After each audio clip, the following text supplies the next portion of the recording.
At 6:54 and 52 seconds p.m. Central Time, we'll reach our peak heating period of about 4,000 to 5,000 degrees while we're in a communications blackout from Integrity and its astronauts. That blackout should end at 6:59 and 55 seconds p.m. Central Time, at which point we expect to regain communications with the crew.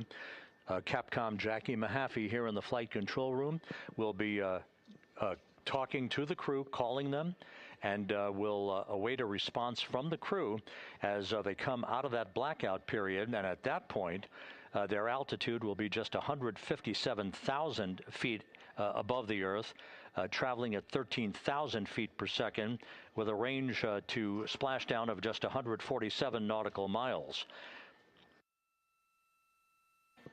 From that point on, the next key series of events will be the deployment of a series of parachutes that we discussed before.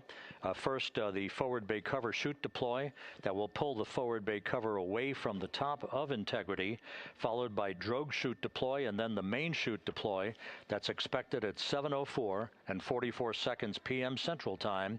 That will begin the gentle descent of Integrity towards its splashdown at just a velocity of just 19 miles an hour, and that will begin the recovery operations that you just heard Megan Cruz discuss with her folks on the USS John Murtha. All of Integrity's systems in great shape. The crew is suited up. Leak checks complete as we stand by for the next major milestone, which will be the crew module service module separation just 24.5 minutes from now.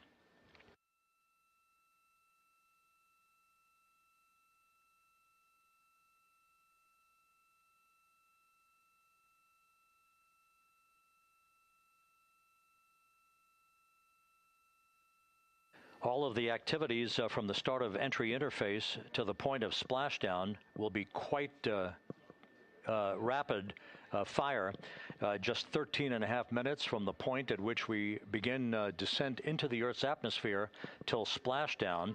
And just to show you, as Rick Shearing, the flight surgeon, alluded to in his interview with Megan Cruz, all of this happens to decelerate the vehicle from traveling around Mach 33 to just 19 miles an hour at splashdown. All of that happening in just 13.5 minutes.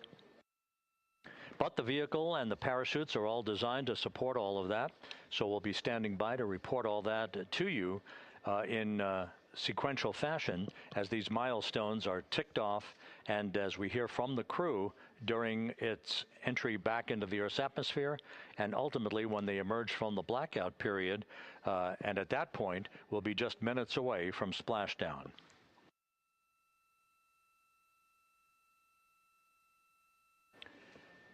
So with all of those preparations ongoing, we can return here briefly for another report from the USS John P. Murtha and Megan Cruz. Megan?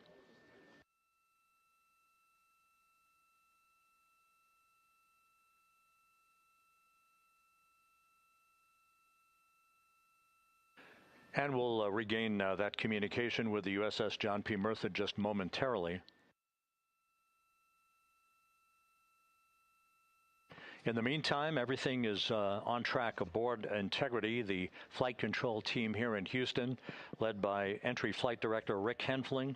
The voice you will hear talking to the crew is that of Jackie Mahaffey.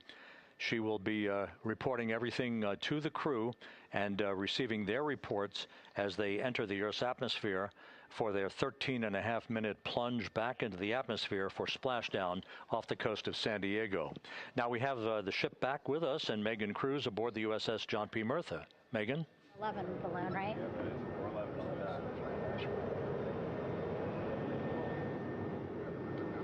Hey, Rob, yeah, the excitement is really building here on the ship. I'm watching right now one of the weather balloons being lofted up from the ship. Again, weather balloons, very important for us to make sure that we are tracking the right kind of weather and also the data that's needed for what's called our Sasquatch team. Again, it's a team out of NASA that basically makes sure that the debris that comes off of Orion, again, some of those pieces of the parachute system, make sure that they don't fall on us here in the sea and also our aerial assets, our folks in helicopters. So watching that float away right now. But with me right now is Captain Eric Kenny. He's the commanding officer of the John P. Murtha naval ship. Thank you so much for being here. There are so many moving parts that you have to keep an eye on. That's absolutely right, yeah. But first of all, on behalf of the crew of USS John P. Murtha, Megan, thanks for having me on today. Happy to tell you what we're doing and excited to get the interview started. Yeah, absolutely. Why don't we actually take a look at the flight deck here? We'll start there.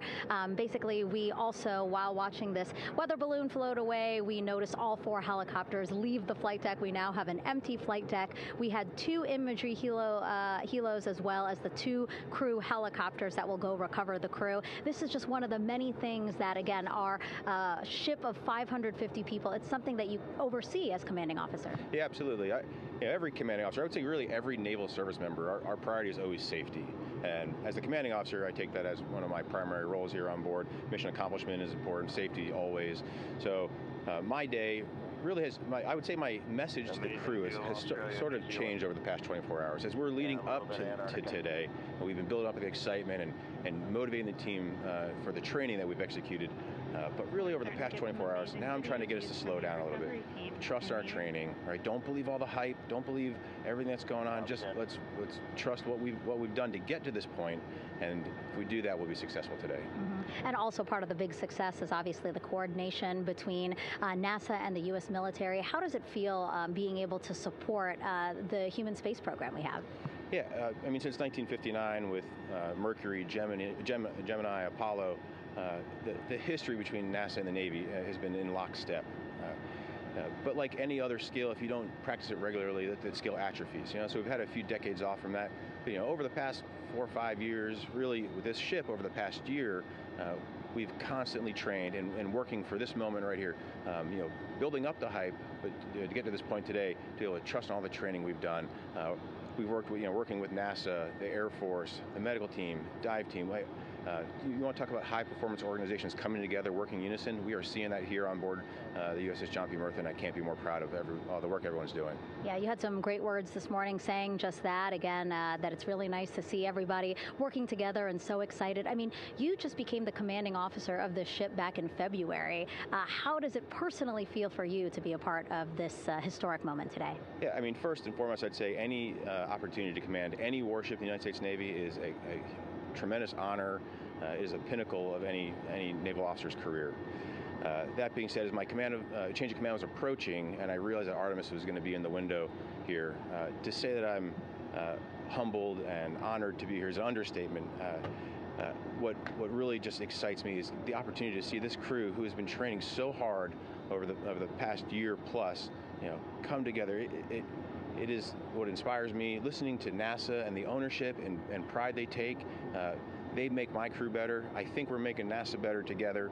That synergy is something that I'm happy to see and hopefully take forward with me in my career. Yeah, it's all about partnerships. We couldn't do it without you, and we couldn't have gotten to the moon without our international partners as well. So thank you so much, Captain. It was really great to have you here today. Thanks, Megan.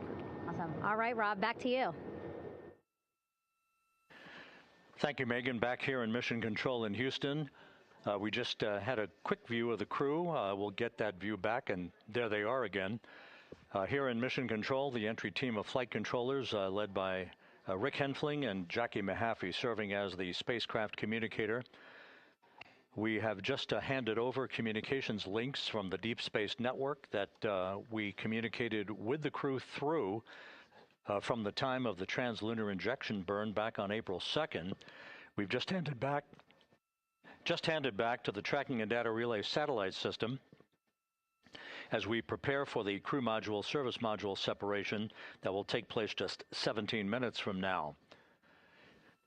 With the Earth looming in front of Integrity as it barrels back for a splashdown of the Pacific just 50 minutes from now, we're just 5,700 nautical miles from splashdown. Just one other quick note about the comparison from the Artemis I entry profile to the Artemis II entry profile and how that is serving as an extra layer of protection for Integrity's heat shield. The Artemis I entry had an entry range of some 3,178 nautical miles, a very long down track, and a very longer period of exposure to heat loads than we're experiencing tonight. It also had that skip entry profile that we discussed earlier, dipping into the Earth's atmosphere, then back out, then back in.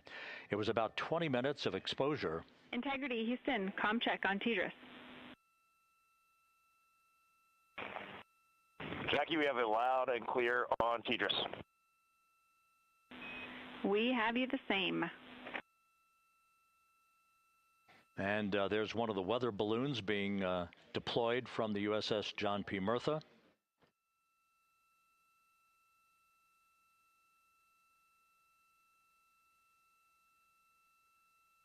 So the Artemis I entry had the vehicle. Any update on GPS? We haven't seen it track in yet.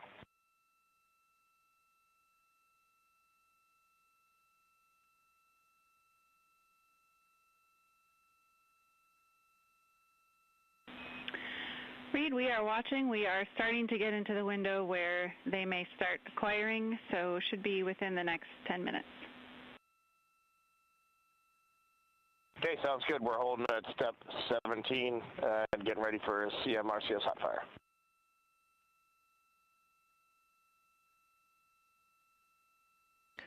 And that exchange indicating that we are expecting to acquire data from the GPS system on board. That'll be a navigational tool that will basically tell Integrity's computers that they're on track down the center line of the corridor for the entry interface that will lead them to their splashdown point. Once again, the Artemis I entry exposed the heat shield for about 20 minutes of peak heating. For Artemis II, we're going to reach a downtrack distance of 1,701 nautical miles from the point of entry interface, with just 14 minutes of duration. And it's basically a different angle of attack, a little bit steeper angle of attack that will protect the heat shield from excessive heat loads. So that is the difference between Artemis I and Artemis II, all designed into this mission to gather data, to protect the heat shield, since the Artemis III mission and beyond will have a different designed heat shield that will allow that skip entry type of profile to be resumed for all of the future missions coming back from the south pole of the moon when we initiate lunar landings. So we've handed over to the tracking and data relay satellite system. That's where we'll have communications for the rest of the flight. Just to give you some time hacks here, we're 13.5 minutes away from crew module, service module separation, and just 17 minutes away from the raise burn, that 19-second firing of the thrusters that will basically be the final fine-tuning of the angle of attack for Integrity as it enters the Earth's atmosphere.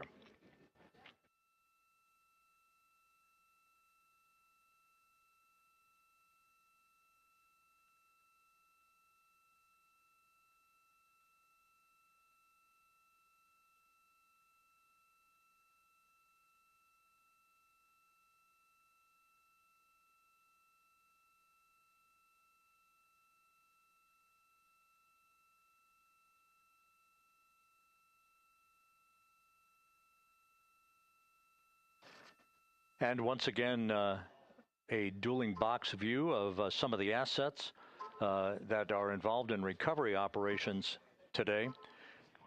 The Integrity, cabin configured, all crew suited and seated. Houston, copies.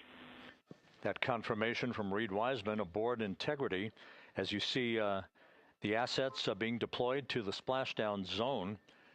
At the time of splashdown, we expect the John P. Murtha to be about 5 miles away from Integrity, keeping a safe distance until we are sure that the vehicle is in the water and upright, and that it is in a good configuration system-wide for the recovery teams to begin to approach the vehicle to erect that inflatable raft. 2 minutes to CM-RCS warm-up hot fire. We're ready. That call from spacecraft communicator Jackie Mahaffey indicating that we're 2 minutes away from a quick burst of the reaction control system. Thrusters, that will be a hot fire test prior to the separation of the crew module from the service module. The European service module has performed flawlessly throughout this flight. Everything, all the burns that had been prescribed for that service module have been executed on time and without a problem. There is the European flight control room that has overseen the manufacturing, the design of the European service module. They deserve quite a bit of credit on this mission for not only propelling the Integrity and its astronauts toward the moon, but also conducting the fine-tuning of its trajectory to bring it to this point where we are dead spot on down the middle of the corridor trajectory-wise to bring Integrity down for its splashdown in the Pacific just 44 minutes from now.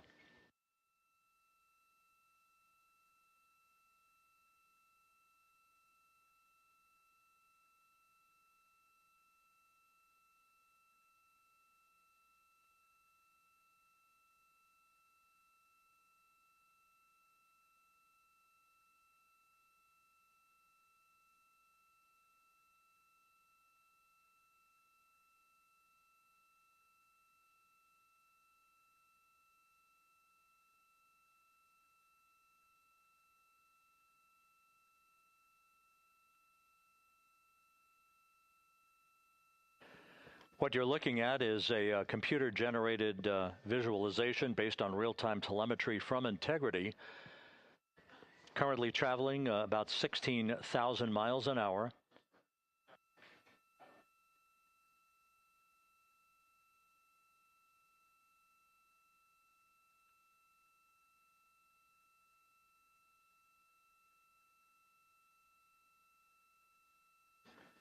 Integrity traveling about 16,000 miles an hour. For the prop cautions, we're taking a look. Copy that. Now just about 5,100 miles from Earth. Splashdown scheduled 43 minutes from now. We're just 9.5 minutes away from the crew module service module separation.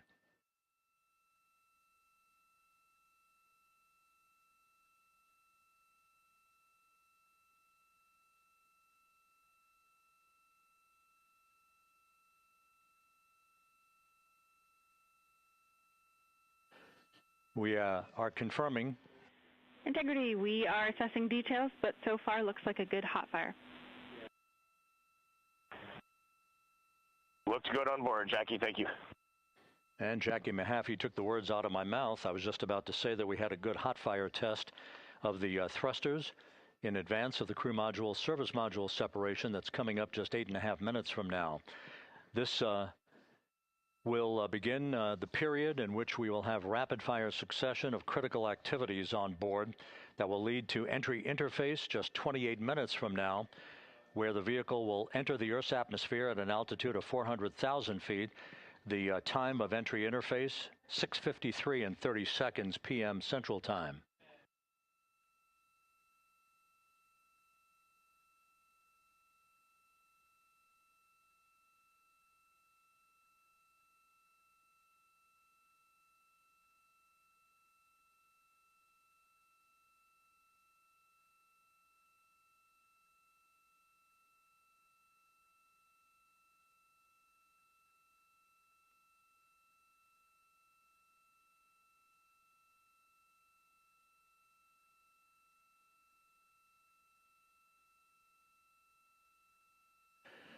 Integrity's astronauts were awakened at mid-morning to begin their entry preparations.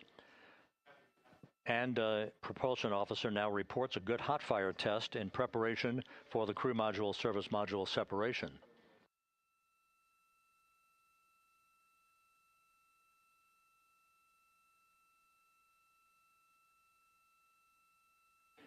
We're now inside 41 minutes until splashdown. Integrity Houston, we have confirmed a good CMRCS hot fire. And although we are not seeing GPS acquired yet, you can skip the troubleshooting steps in 157 for now. Integrity copies.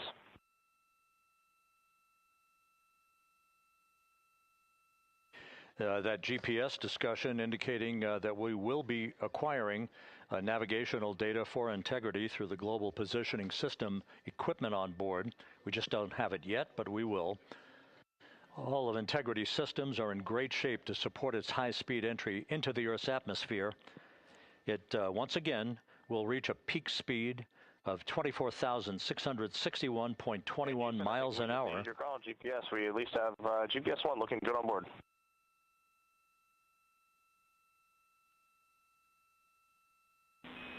We are confirming.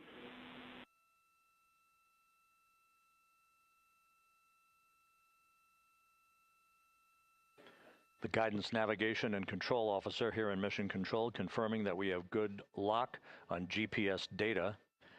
We are on a communications link now through the Tracking and Data Relay satellite system. Now, following splashdown, we're going to lose that link and go to what's called a VLDR, a very low data rate communications link, so that we can talk to the crew inside Integrity as they are on the water. Integrity, confirm we do see good GPS. We do too, especially GPS 1 is accepting in nav channels 1 and 3. That GPS data is basically telling Integrity's onboard computers its position relative to the Earth, but its trajectory and its orientation according to flight dynamics and the Guidance, Navigation, and Control Officer is spot on. We have now armed the pyros for the crew module service module separation coming up less than 5 minutes from now.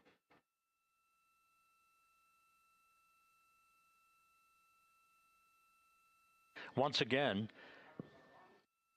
just 10 seconds after entry interface, we will see Integrity reaching its peak speed of 24,661.21 miles per hour. That will be just seconds before we begin a 6-minute blackout period. Integrity, Houston. Your vehicle is in a good config for CM-SM SEP and go for CM raise. Houston, we see the same on board and copy go for CM raise. That CM raise referred to as the slight firing of 19 seconds by Integrity's thrusters with a change in velocity of 9.9 feet per second, a slight nudge of the aft end of the vehicle so that it's tilted a bit upward, providing the final angle of attack as the vehicle enters the Earth's atmosphere. This being the mitigating factor that will reduce heat loads on the heat shield as we reach a point downrange from the start of entry interface, some 1,701 nautical miles to the splashdown site.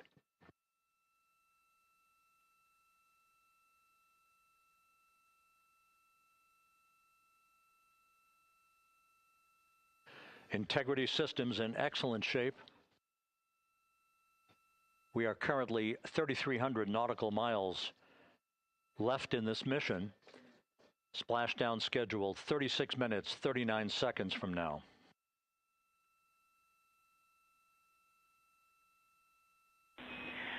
Integrity, Houston. For the 2 enabled prop cautions, what happened is while the thrusters were firing, multiple pressure sensors on each of the strings diverged a bit from each other. Those limits look to be set pretty tight. We think it could happen again when the thrusters fire in the future, so we are going to suppress those messages. We concur with suppress, not inhibit. Thank you.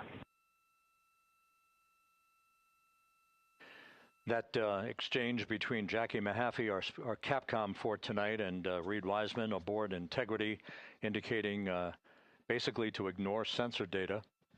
All of Integrity systems are in good shape.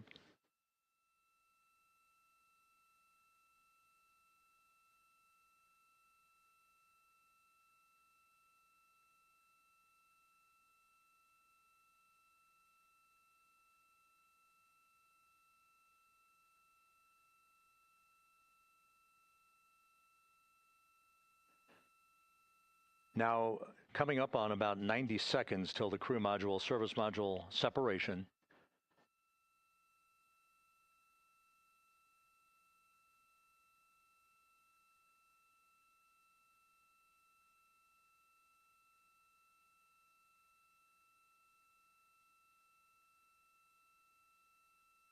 All quiet here in Mission Control as we enter the most critical phase of the completion of this flight. All of the preparatory activities leading up to the vehicle entering the Earth's atmosphere just 21 minutes from now.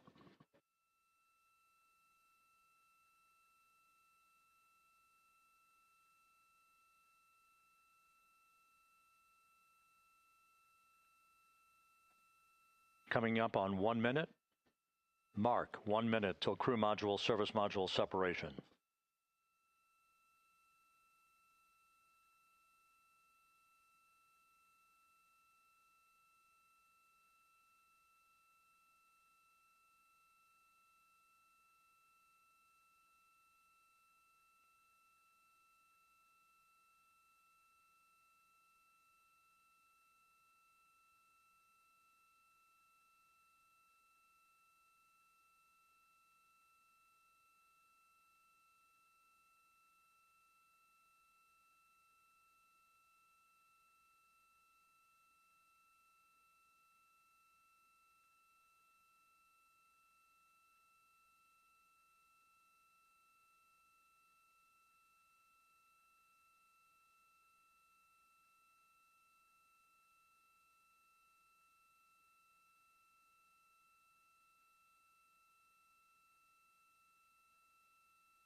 And we have confirmation of crew module, service module separation, and a great view, albeit momentarily. Houston, good step on board. Houston copies and concurs. The European service module now separated from Integrity, a job well done. Integrity, no action for the 4 CDH cautions. Those are SM related, not applicable. Integrity.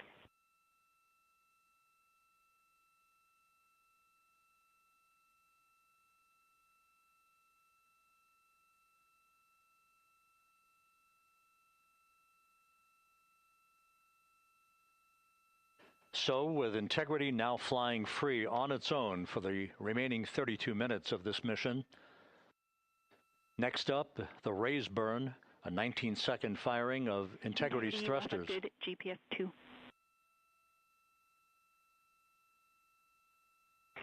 Integrity copies, good GPS 2. Coming up on the 2-minute mark until the raise burn. Again, this is the final tweaking of the orientation of Integrity to put it in the right angle, if you will, the angle of attack that it will fly in during its entrance into the Earth's atmosphere. Entry interface now just 18 minutes, 25 seconds away. This is a visualization, but driven by real-time telemetry. This is the maneuvering of Integrity to the raise burn orientation. Just 2,800 miles from Earth.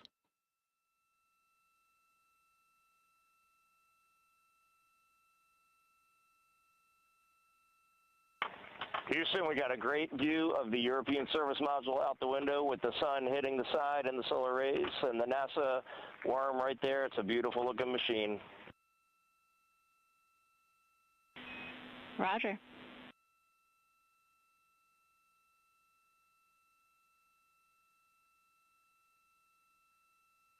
And we have completed the maneuver to the raise burn orientation, 1 minute away from the raise burn.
And the crew module raise burn is underway, a 19-second firing of the thrusters, and we have a completion of the burn.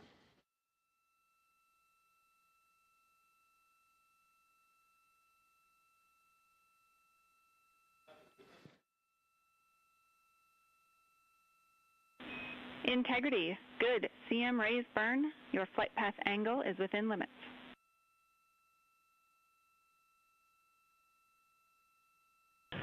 Integrity copies. Looks good on board, Jackie. So the final maneuver is now complete.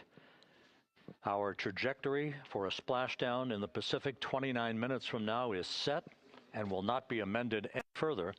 And we have the right angle of attack to mitigate any excessive heat loads on the vehicle during entry interface. Integrity, Houston, a heads up about comm coverage. When you perform the 180 roll, for the first minute or so in that attitude, we expect about a minute LOS. We copy.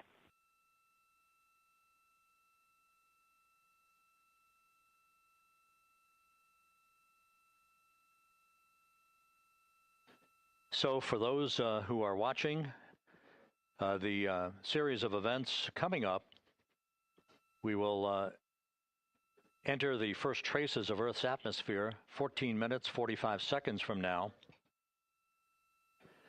6:53 and 30 seconds is what is pegged for entry interface at an altitude of 400,000 feet, traveling at approximately 34,800 feet per second, range to touchdown or splashdown 1,701 nautical miles. 24 seconds after entry interface, we will enter a 6-minute blackout period in which we will lose communications with the crew. This is expected due to the buildup of plasma around the vehicle. That's an ionization effect due to the collision, if you will, of the velocity of the spacecraft with the friction of the Earth's atmosphere. That 6-minute blackout is expected to begin at 6:53 and 54 seconds p.m. Central Time. During that period of time, we will reach our peak speed of 24,661 miles per hour. That comes just short, based on unofficial data from the flight dynamics officer right now, will come just short of the velocity record set by Apollo 10 of 24,791 miles per hour in 1969. We expect peak heating on the vehicle at 6:54 and 52 seconds p.m. Central Time, a minute and 22 seconds into entry interface. At that point, we will be just 204,000 feet above the Earth, traveling at 33,000 feet per second. The blackout period is expected to last 6 minutes. We expect that blackout period to end at 6:59 and 55 seconds p.m. Central Time. From the end of the blackout period until splashdown, it is just 7 minutes, at which point we'll start deploying the series of parachutes to slow integrity down to an ultimate splashdown velocity of just 19 miles an hour. We see the same, waiting for the 180 rolls.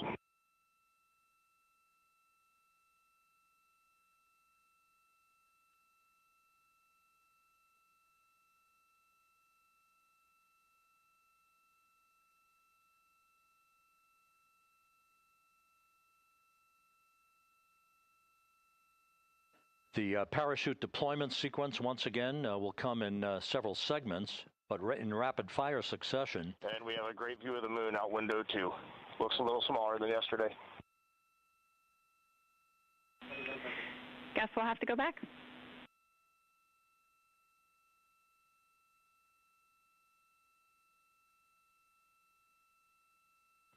Reed Wiseman and Jackie Mahaffey exchanging discussion on a view of the moon that Integrity's astronauts are seeing in the final minutes of this mission that will be completed with splashdown just 25 minutes from now. 3 forward bay cover parachutes will be used to pull the forward bay cover off the top of the vehicle. Then 2 drogue parachutes will be deployed to slow and stabilize the crew module during its descent, followed by 3 pilot parachutes that will lift and deploy the main parachutes from the forward bay. The final sequence will have 3 main parachutes deployed. These will be 116 feet in diameter, each main parachute approximately 265 feet long when reefed. The parachutes will ultimately slow Integrity down from its peak speed of almost 33 times the speed of sound to a gentle 19 miles an hour at splashdown.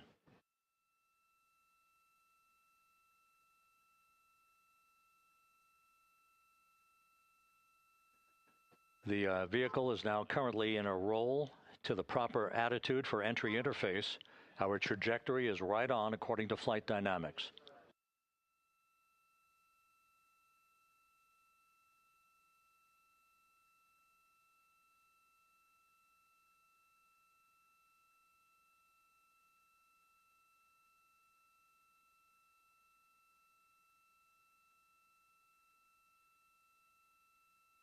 Integrity is on a trajectory from southwest and northeast across the Pacific Ocean, descending at a rate of 15,000 feet per second.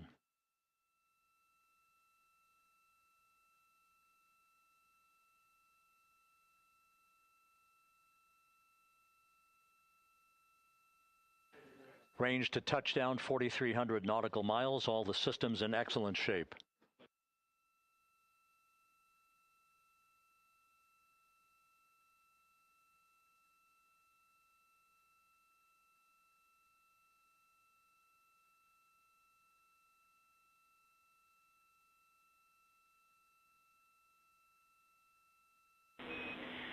Integrity, Orion in the EI roll 180 attitude. Looks good on board, Jackie.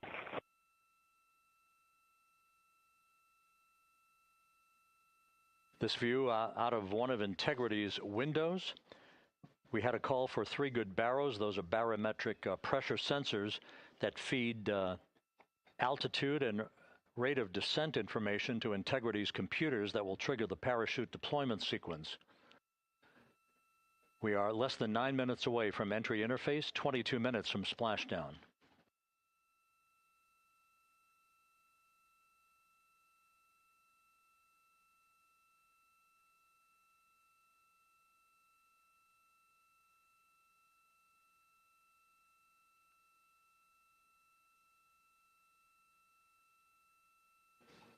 You can see the reflection of one of the crew members in the window.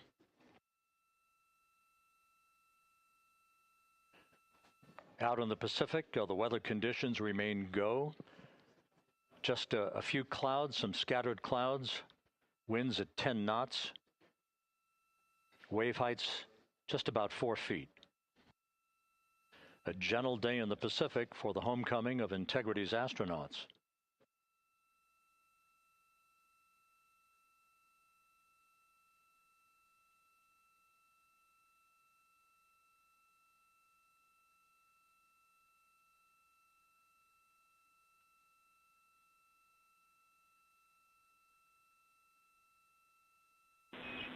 Integrity back in EI attitude.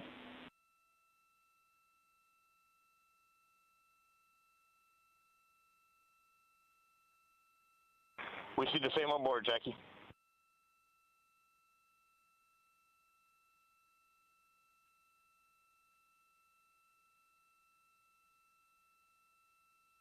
Houston, purge is complete. Crew and vehicle are configured for entry. Houston copies.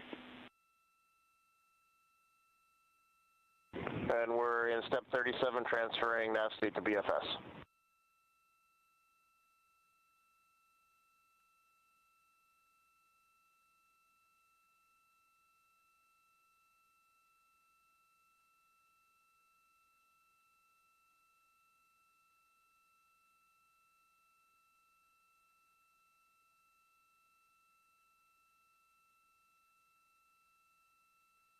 And Houston, in instruction 509, we are not below 0.2.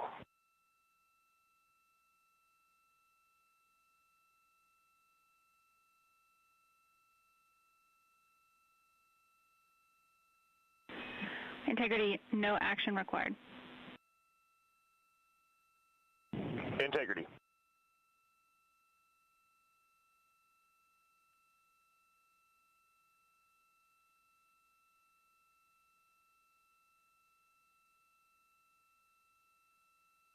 Now 6 minutes away from entry interface.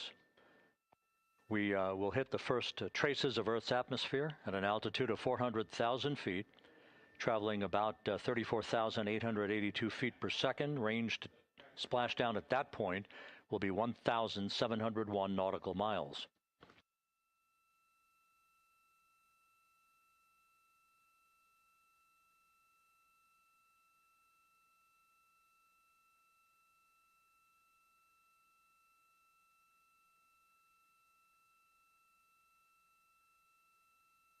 And once again, just a reminder, some 24 seconds after entry interface, we do expect to lose communications with the vehicle and the crew during a 6-minute blackout period when a plasma shield will build up around the spacecraft due to the ionization, due to heating effects. And Flight Dynamics has just confirmed we will have a blackout period of exactly 6 minutes in duration. And once again, that's due to the fact that a plasma buildup around the vehicle will prevent communications and data, so we will not be able to talk to the crew members at that time, nor will we receive data here in the flight control room. Houston, everything's looking good on board. Just confirm no pre-EI downloads. Houston concurs. That blackout period to begin at 6:53 and 54 seconds p.m. Central Time, and again will last about 6 minutes in duration.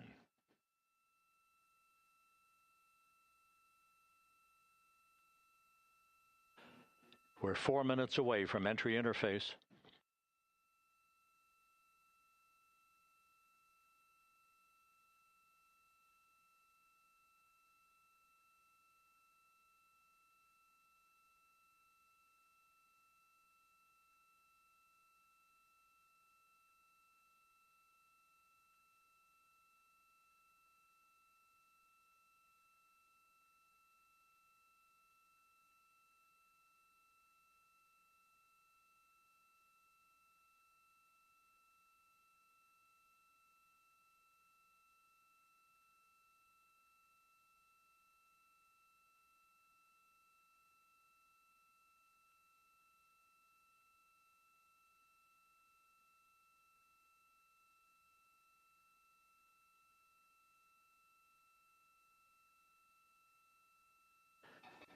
This view from Integrity as it crosses from southwest to northeast across the Pacific Ocean, 3 minutes from entry interface.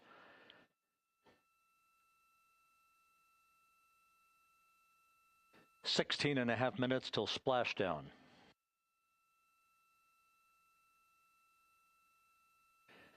The USS John P. Murtha and the recovery team is on station and in position, as are the airborne imagery assets that we hope to receive imagery from as Artemis enters the Earth's atmosphere and through parachute deployment.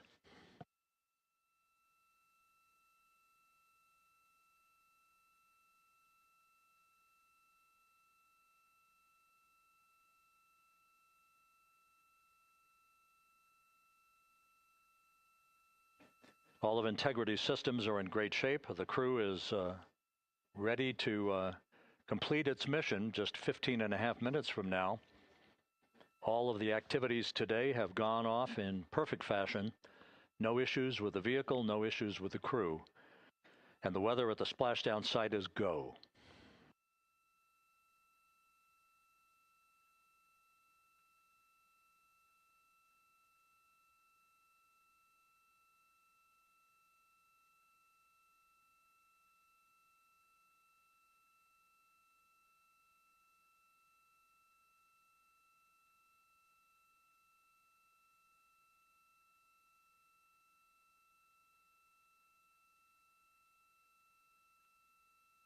Coming up on 1 minute until entry interface.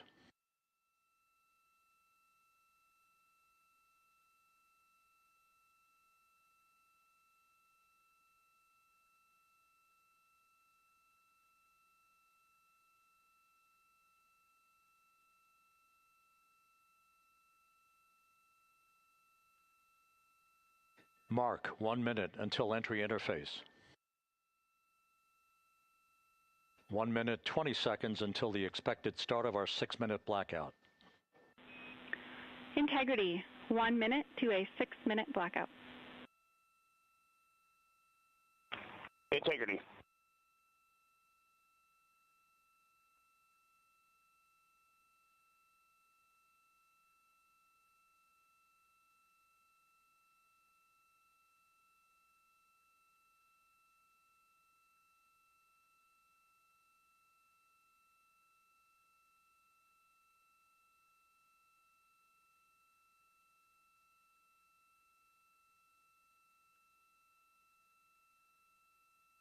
Ten seconds till entry interface.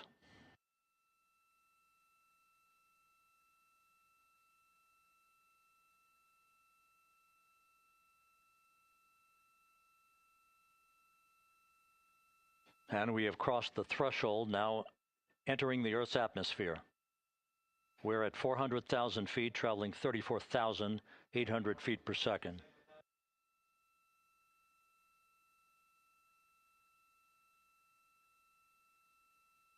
Time to splash down, 13 minutes, 10 seconds.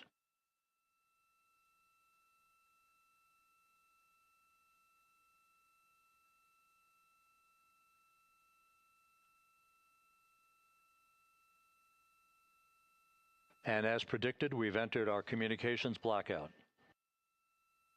This will be a 6-minute blackout period. No voice, no data from the crew.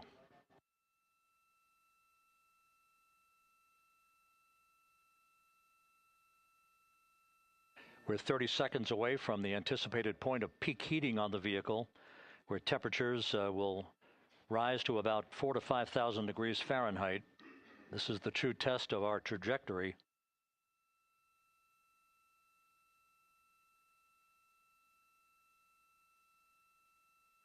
And from the G5 aircraft in the vicinity of the splashdown zone, this view of integrity.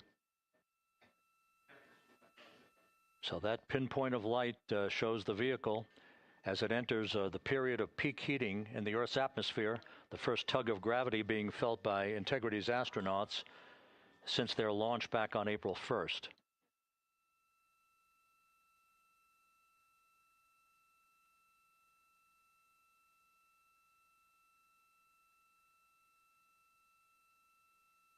Four and a half minutes until the end of the blackout period. Time to splash down, 11 minutes, 33 seconds.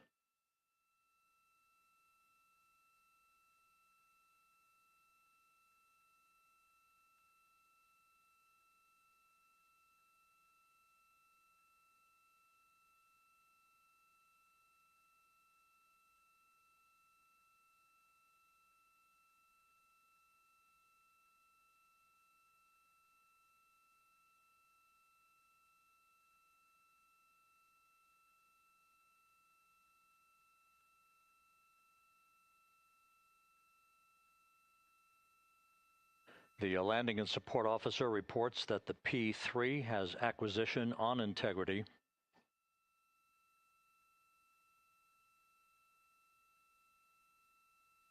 Three and a half minutes left in this blackout period.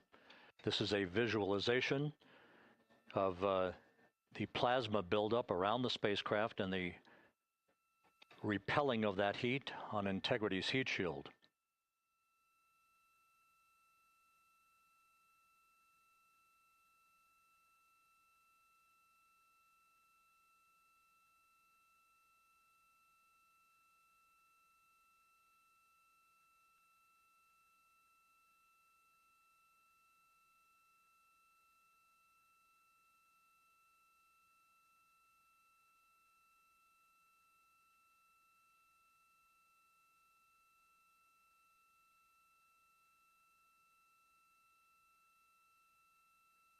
Flight Dynamics reports that airborne assets in the vicinity of the splashdown zone do have a visual on Integrity.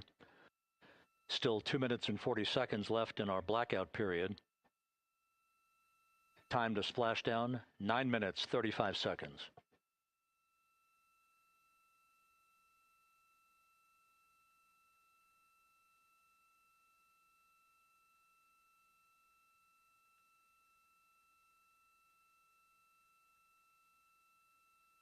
Multiple airborne assets as part of the recovery team all have visuals on integrity.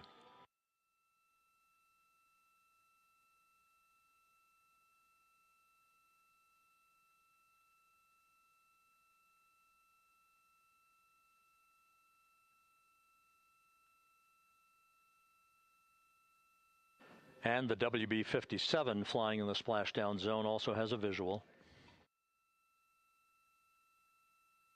And the Navy helos also have visuals.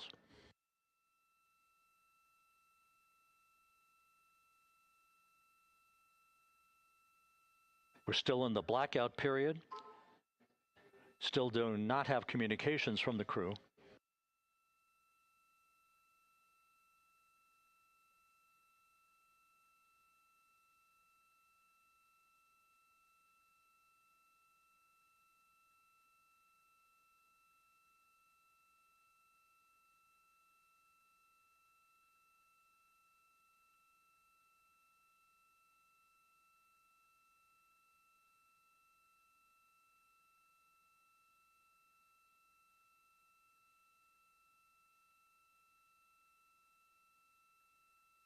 We're standing by for communications from the crew.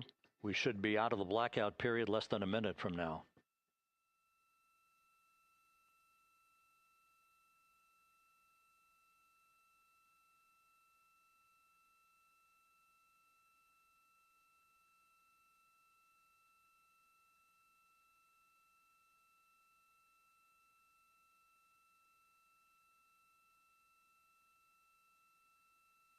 We are now processing data from integrity.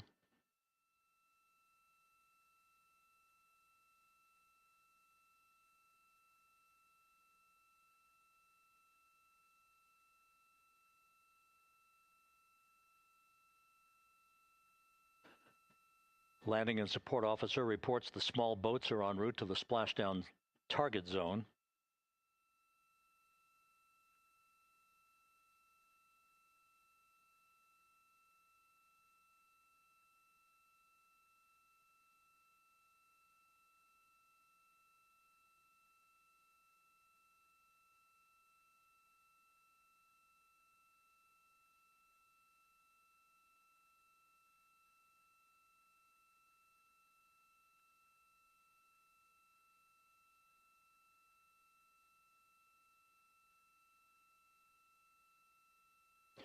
Passing through 150,000 feet, our trajectory is perfect.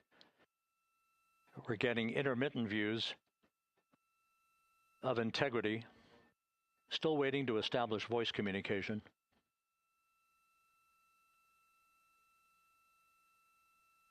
Integrity, Houston, comm check, post-blackout. Houston, Integrity, we have you loud and clear. Your trajectory is nominal, and your recovery teams have visual. Guidance looks good.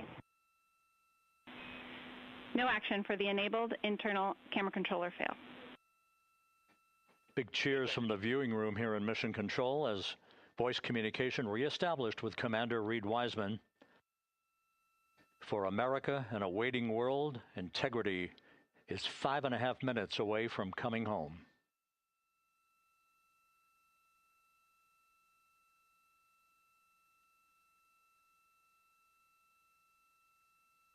Passing 100,000 feet now. Range to splashdown 19 nautical miles.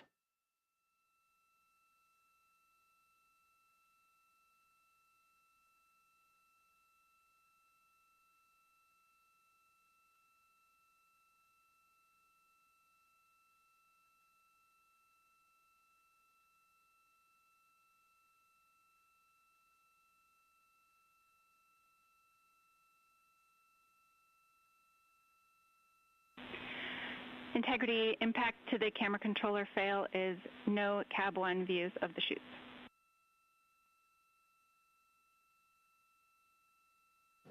Integrity. We're processing good data through the GPS system. A good view of Integrity, time to splashdown 4.5 minutes.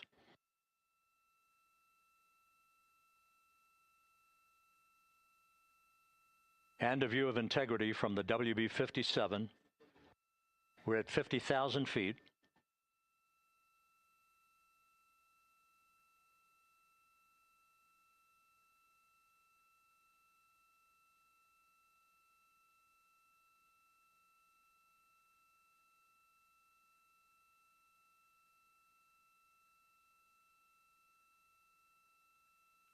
The pyros are armed for forward bay cover jettison.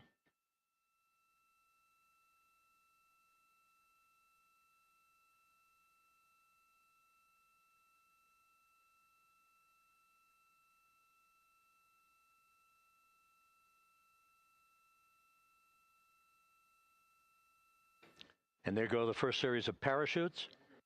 And we're on drogues. And Houston, we're visual 2 drogues out the window. 2 good drogue shoots. Next up. We copy, we see them. Next up, the deployment of pilot parachutes that will pull the main chutes out. Time to splash down 3 minutes and 10 seconds.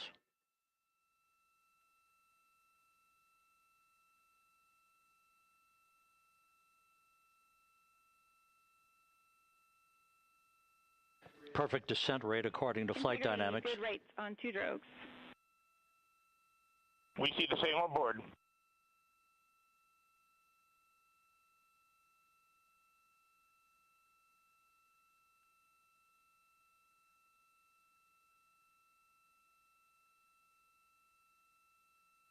Passing through 10,000 feet, still on drogues.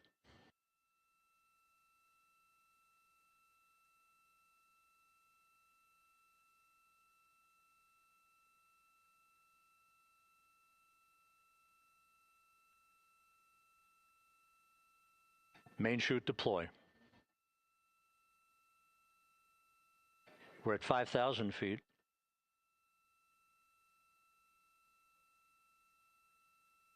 Search and recovery beacon has been activated on Integrity. And we have 3 good main chutes.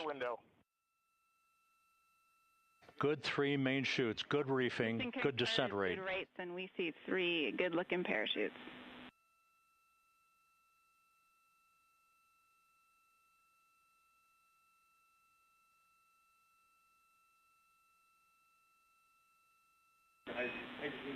Integrity. Cabin pressure indicates no need for hydrazine checks. Integrity copies. This is a perfect descent for Integrity. Its crew sounding hale and hearty on board. Time to splash down 1 minute, 15 seconds.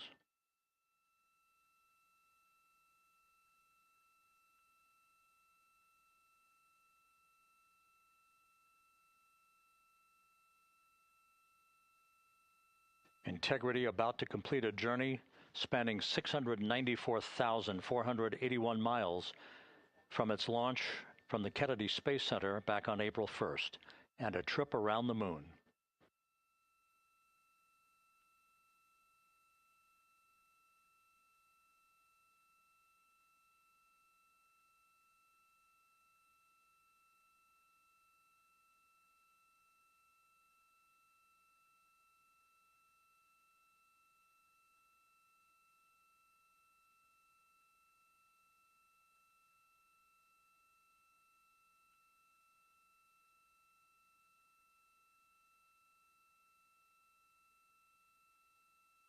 Passing through 1,000 feet.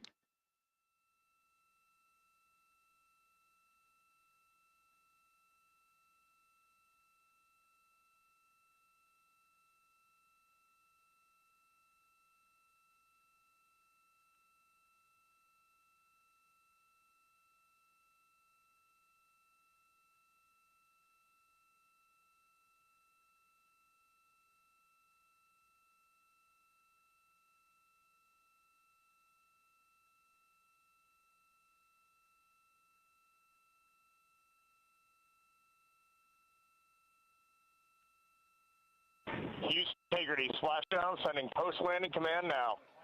Splashdown confirmed. Copy splashdown, waiting on VLDR. Splashdown confirmed at 7:07 p.m. Central Time, 5:07 p.m. Pacific Time. From the pages of Jules Verne to a modern-day mission to the moon, a new chapter of the exploration of our celestial neighbor is complete. Integrity's astronauts back on Earth.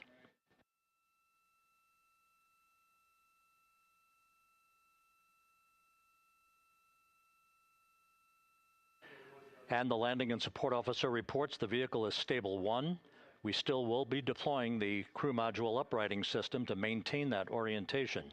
A perfect bullseye splashdown for Integrity and its 4 astronauts.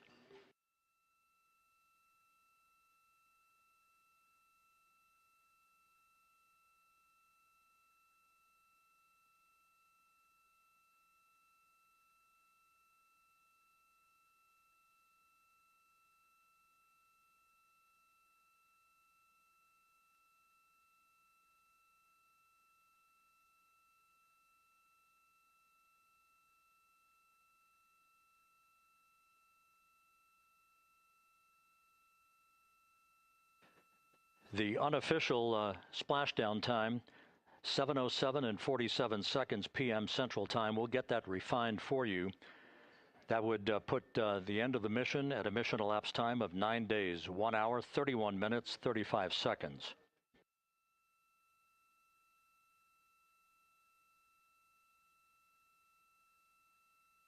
And we're configuring for very low data rate.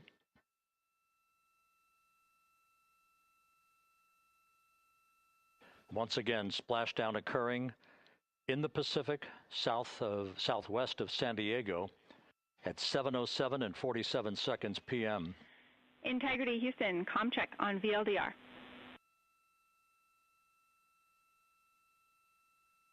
Houston, we have you loud and clear on VLDR. How us? We have you the same. We'll meet you over in post-landing. Perfect communications established. A journey. We are stable 1, 4 green crew members. Houston copies all. Reed Wiseman reporting 4 green crew members. That is not their complexion.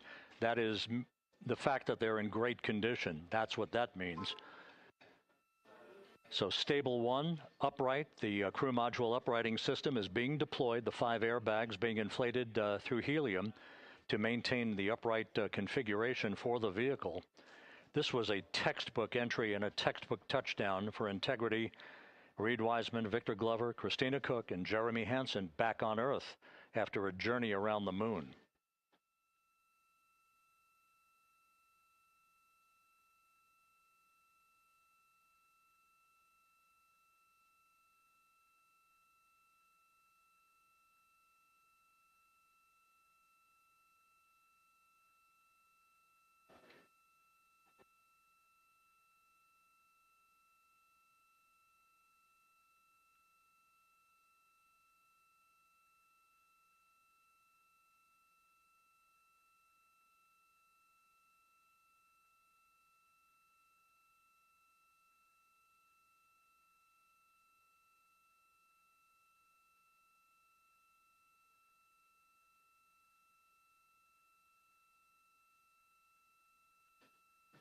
We continue to monitor the functioning of the CMOOS system.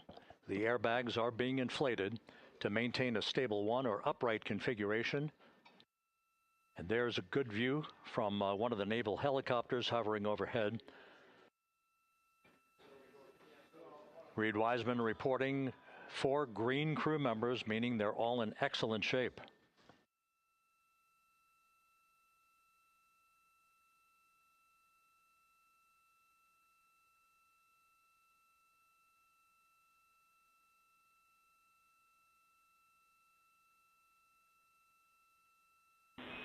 Integrity Houston for SAR beacon and radio.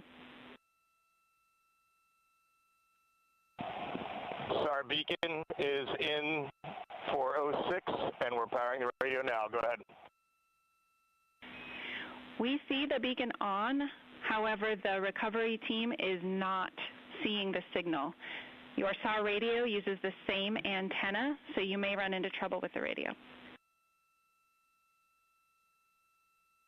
Okay, Okay, copy. And we are also powering up the sat phone now.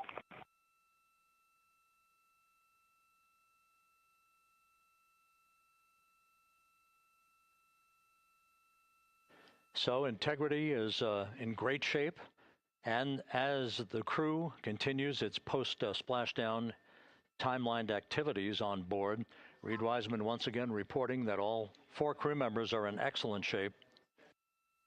And we have 5 inflated airbags to maintain an upright configuration so that the recovery team can now begin a slow approach to the vehicle. Meanwhile, here in the flight control room, Entry Flight Director Rick Henfling is polling his team of flight controllers for the start of powering down the vehicle after a thorough systems check.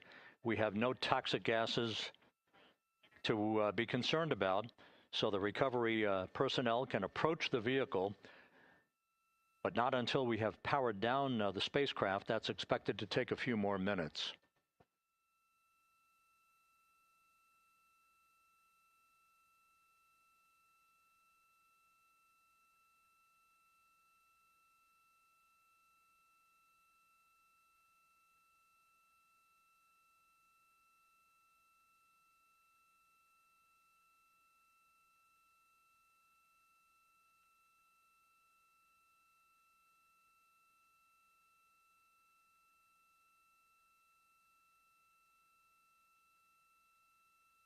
Integrity back on Earth following its historic flyby of the moon.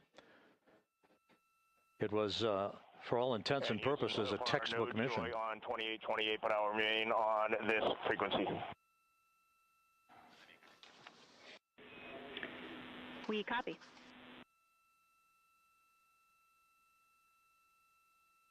Reed Wiseman indicating some trouble with the SARSAT phone on board. But that's not an issue. What is more important is that the vehicle is solid. No issues as we begin the power down of the vehicle to begin the recovery process.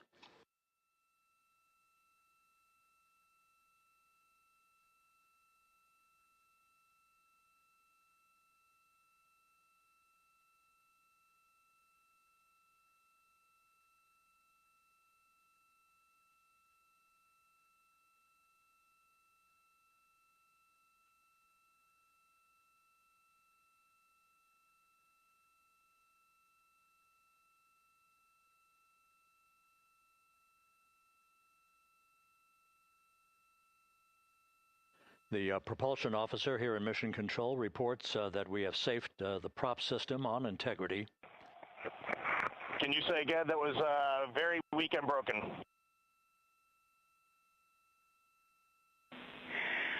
Integrity, Houston did not call.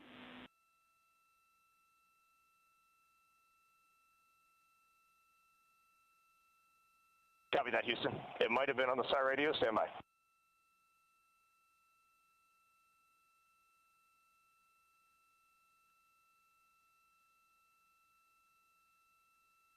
All of the milestones were executed in perfect fashion. Integrity entering the Earth's atmosphere right on time, reaching its peak speed shortly after a blackout period began. We emerged from the blackout period, but the recovery imagery airborne assets were able to pick up Integrity's descent almost immediately through entry interface, tracking the vehicle all the way down. And finally, you saw the sequence of chute deployments. First, the forward bay cover being pulled off the top of the vehicle by a series of 3 parachutes. Then the drogue chutes were deployed, followed by the 3 main chutes that slowed the splashdown velocity of Integrity to just 19 miles an hour.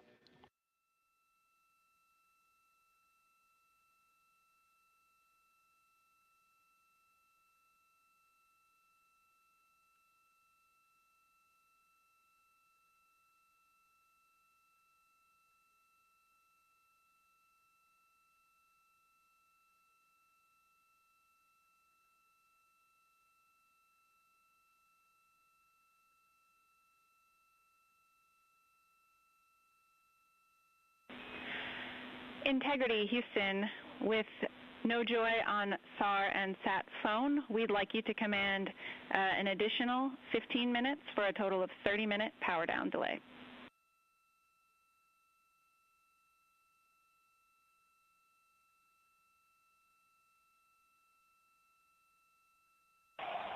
All right, Jackie, we have selected T/D+30.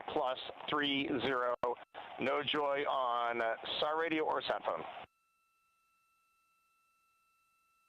And stand by, we have the master diver on SAR radio. Please hold comms.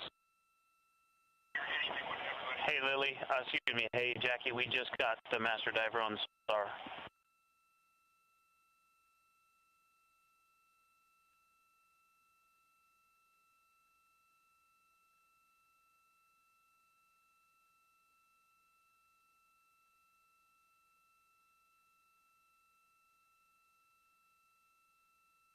A good view of one of the fast boats. Integrity, Houston, if you are happy with your comm with master diver, you can go back to the 15-minute power down.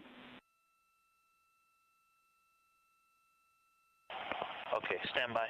Yeah, we'll confirm here in a second. The crew on board Integrity coordinating with the flight control team in Houston here in Mission Control on the timing of the power down of the vehicle, which will be the precursor to the recovery teams approaching the spacecraft. There are no issues with Integrity. We've had a bit of broken capability in establishing a SARSAT or satellite phone communications capability between the crew on board Integrity and the recovery team. That will get sorted out here shortly. There's plenty of cooling on board Integrity, so there's no rush to begin the power down. I'm trying to call you on the sat phone and not getting an answer there either. Concur, we haven't had anything come through.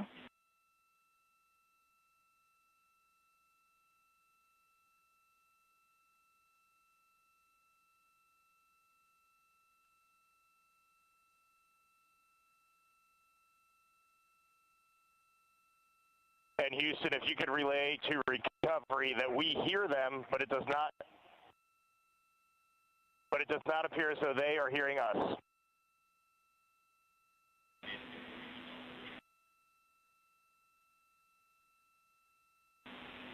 Houston copies, and Reed, just to confirm, you are pushing the PTT on the radio.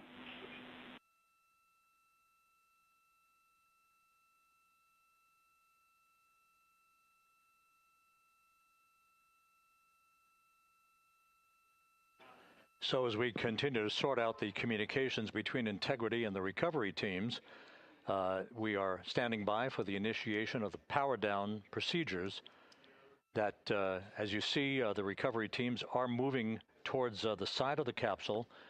The next major event will be the erection of that large inflatable raft called the front porch.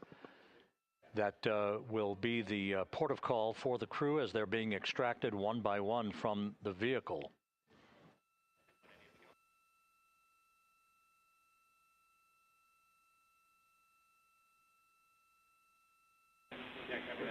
Integrity, Houston, for sat phone, we are going to attempt to call you.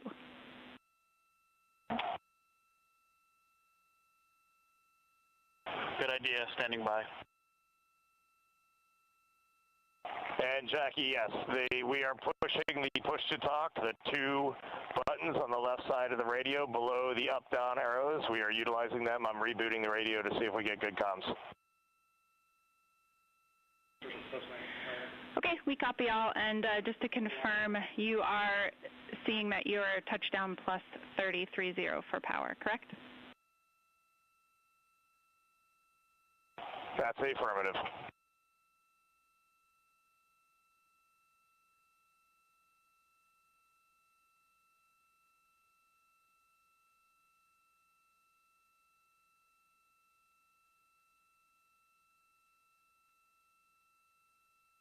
We are trying a backdoor approach to have Mission Control here call the crew on their satellite phone.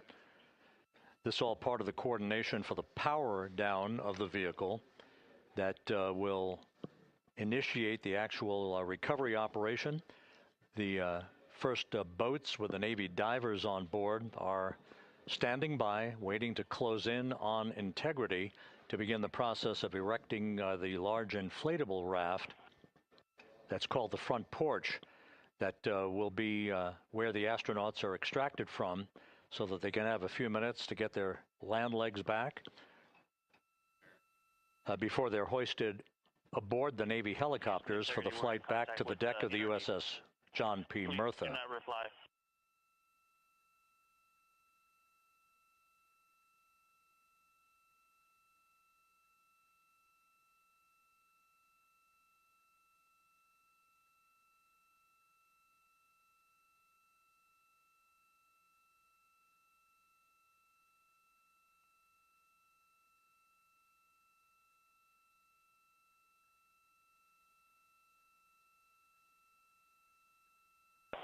And Houston, please don't reply. NRD, very weak,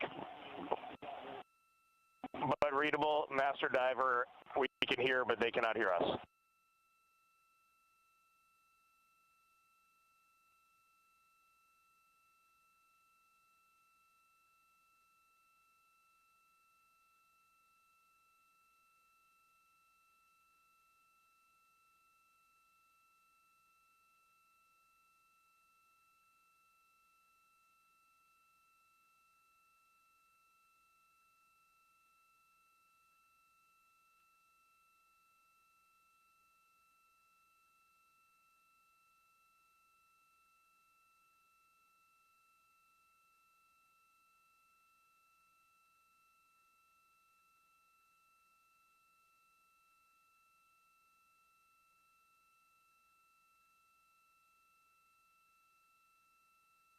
And Houston on OE1, is there any chance to tie us into NRD?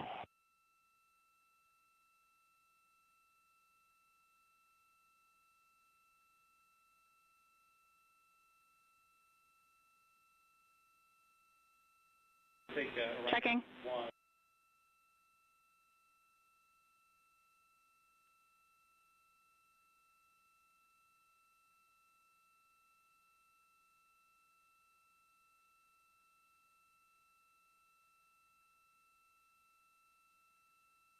This is Mission Control, Houston. While we stand by for the establishment of communications between Integrity and the recovery team that is basically standing by very close to the spacecraft, we're going to go to the deck of the USS John P. Murtha, where Megan Cruz is standing by with Administrator Jared Isaacman.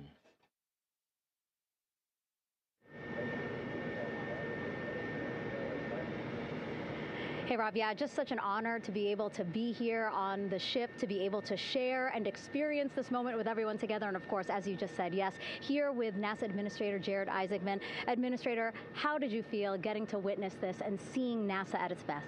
Oh, I mean, I'm honestly, I'm still at a loss for words. I mean, you know, like the childhood Jared right now can't believe what I just saw. I mean, almost been waiting my whole lifetime to see this, and then it's NASA Administrator. I just couldn't be more proud of the entire workforce, the years, the effort, the late nights, all the hard work from across the country that contributed to this incredible moment right now. And yeah, incredibly grateful too for our teams here on the John P. Murtha right now. Yeah, look at them behind us here. We got everybody. Hey, what do you guys think? We just brought some astronauts back from the moon, huh? Unbelievable.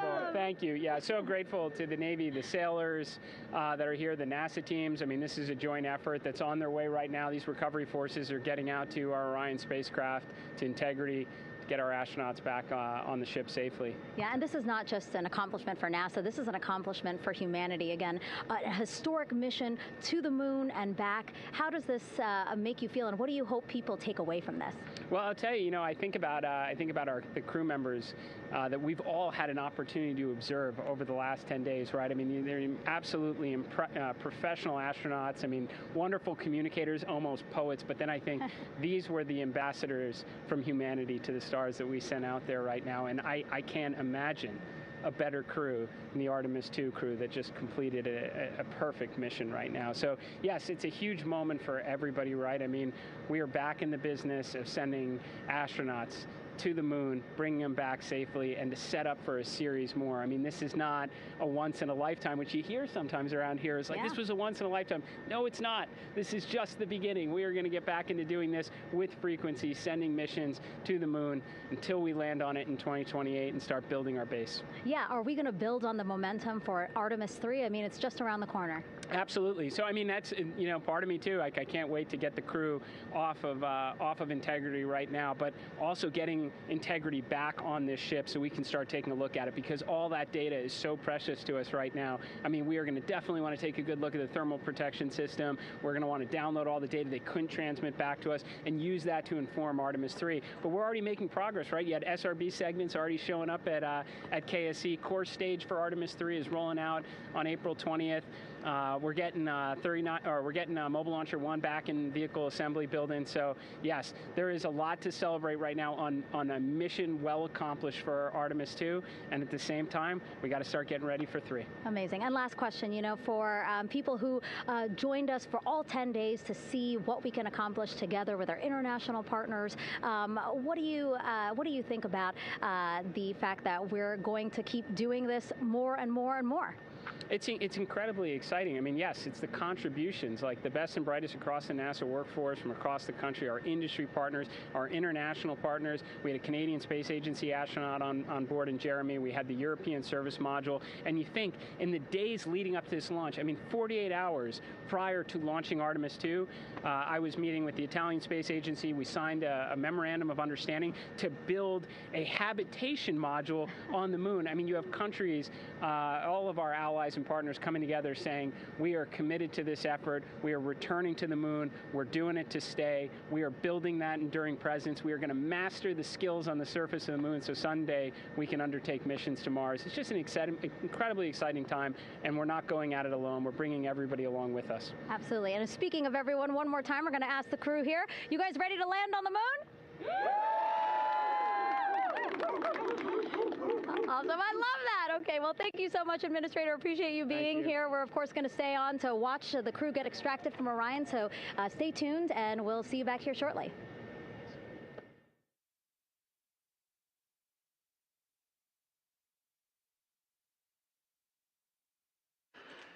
Thank you, Megan, and thank you, Administrator Isaacman. We are in the process of working to establish that communications link and to establish the procedures that will lead to the power down of the spacecraft, which is gently bobbing in the Pacific following a bullseye touchdown that occurred at 7:07 p.m. Central Time, 5:07 p.m. Pacific Time, 2.5 hours before sunset in the Pacific southwest of San Diego. We have once again heard from the crew during that interview opportunity with the administrator, and we have 4 healthy crew members on board.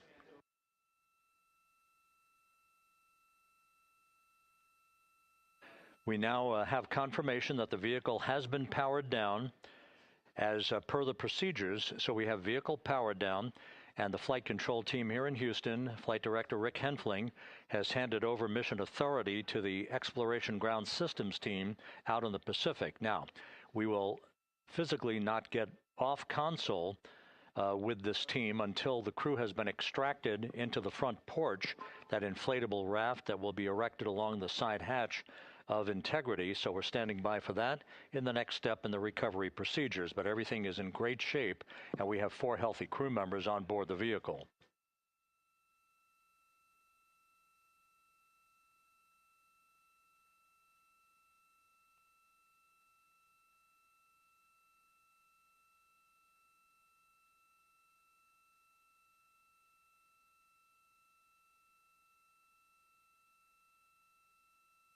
All of the entry events went by the book, no issues, perfect trajectory for Integrity that was culminated with one final raise burn to improve the angle of attack for the vehicle as it entered the Earth's atmosphere. All of that flight dynamics computation worked like a charm.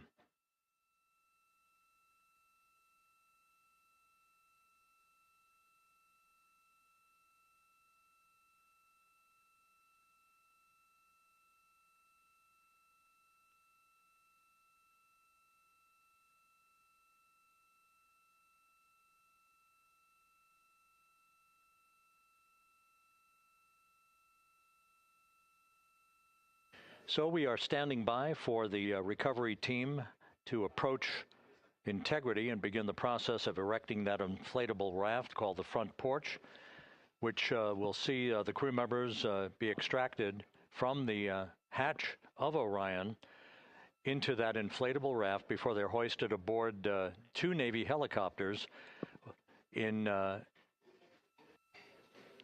variety of different configurations. Each crew member will be hoisted in sequential fashion, in alternating fashion, two crew members for each helicopter before they turn around to head back to the John P. Murtha. Once on the deck of the ship, they'll be brought into medical bay for comprehensive medical exams. But Reed Wiseman has reported several times that the crew is in excellent shape.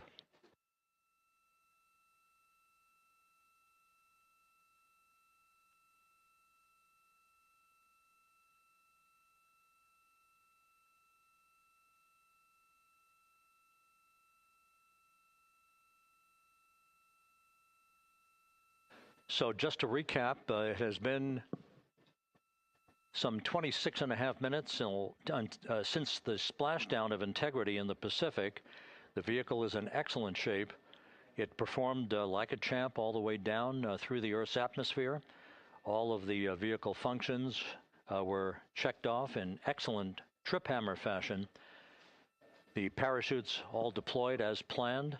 Splashdown occurring at 7:07 p.m. Central Time, 5:07 p.m. Pacific Time.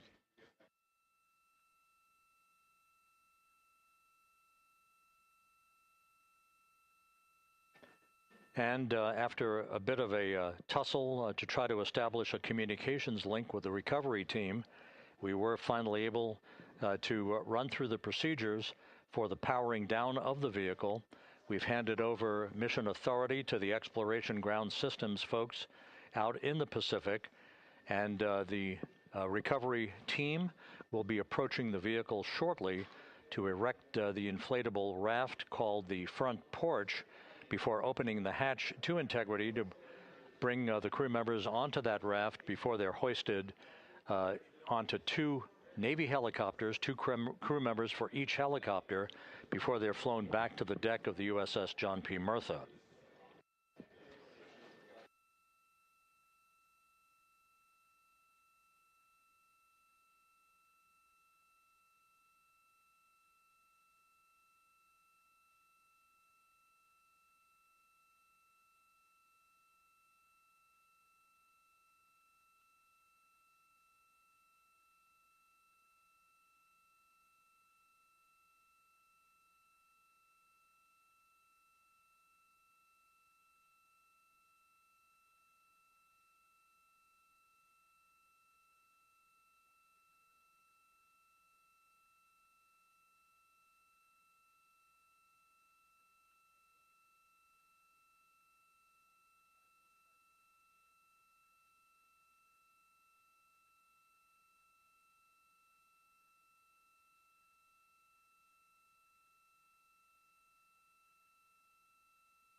This is Mission Control Houston. After talking to the flight dynamics folks, we have a bit of a refinement on the splashdown time for you. Their computation shows a splashdown time of 7:07 and 27 seconds p.m. Central Time, 7:07 and 27 seconds p.m. Central Time.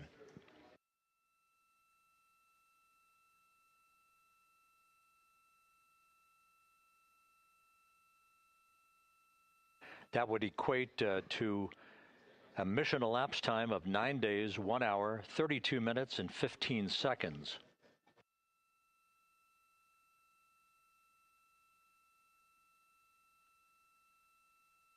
Once again, from Flight Dynamics, a splashdown time of 7:07 and 27 seconds p.m. Central Time. That would equate to a mission elapsed time of 9 days, 1 hour, 32 minutes, and 15 seconds.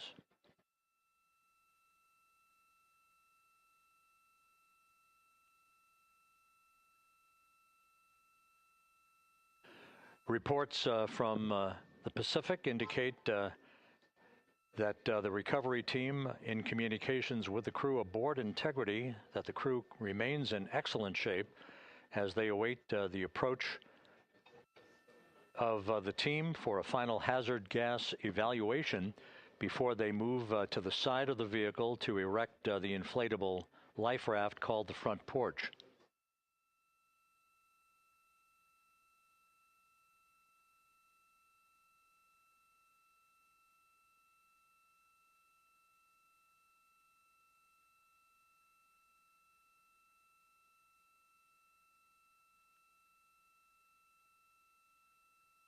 Again, no issues with Integrity. The vehicle is powered down.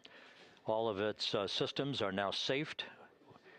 We have handed over mission authority to the Exploration Ground Systems folks in the Pacific, but we will not stand down and have the entry flight control team depart its positions until that inflatable raft, the front porch, is erected, the hatch open, and the crew having exited the vehicle. So that's the next step in the recovery process that will lead to the hoisting of the crew members.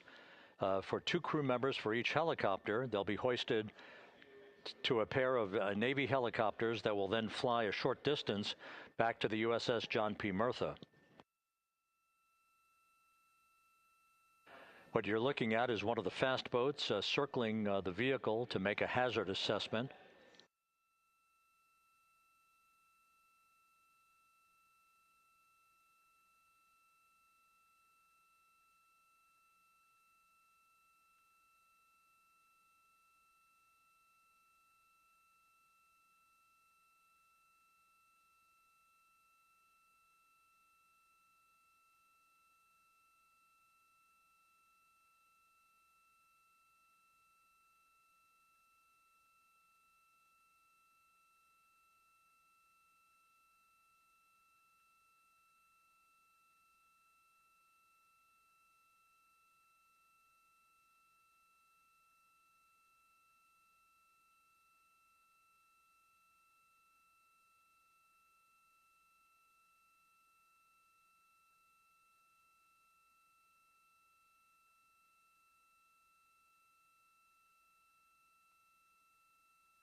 This is Mission Control Houston. Once again, you're watching the initiation of the recovery of the Artemis crew aboard Integrity. All of the Navy divers and the fast boats are now approaching the spacecraft after conducting a hazard assessment. The vehicle has been powered down. Entry Flight Director Rick Henfling now waiting for the life raft, the front porch, to be erected along the side of the vehicle so that the hatch can be opened and the crew members extracted from Integrity, soon to be hoisted one by one into a pair of Navy helicopters for a short flight back to the deck of the USS John P. Murtha. If you missed it earlier, we talked to Flight Dynamics and received a more official touchdown time or splashdown time, as it were, of 7:07 and 27 seconds p.m. Central Time, 5:07 and 27 seconds p.m. Pacific Time.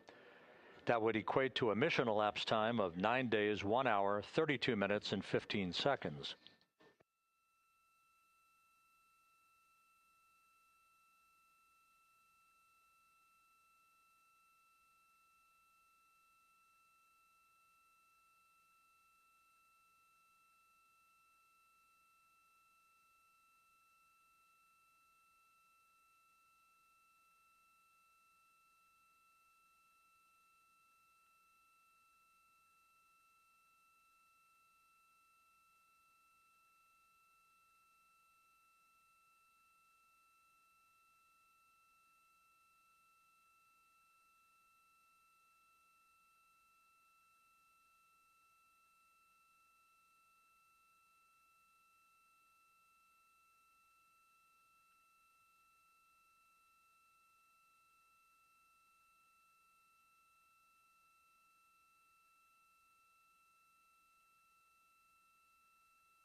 Continuing to get excellent views from the imagery assets out at sea in the Pacific of Integrity. We continue to get good reports from the landing and support officer who's in contact with the recovery team that the crew is in excellent shape, no issues. They're just currently biding their time, waiting for the front porch to be erected. We have no hazardous hazard gases and no hazardous situation with the vehicle. It performed perfectly all the way down from entry interface to its splashdown in the Pacific at 7:07 and 27 seconds p.m. Central Time. And as you can see, the first phalanx of recovery personnel now pulling up alongside of Integrity.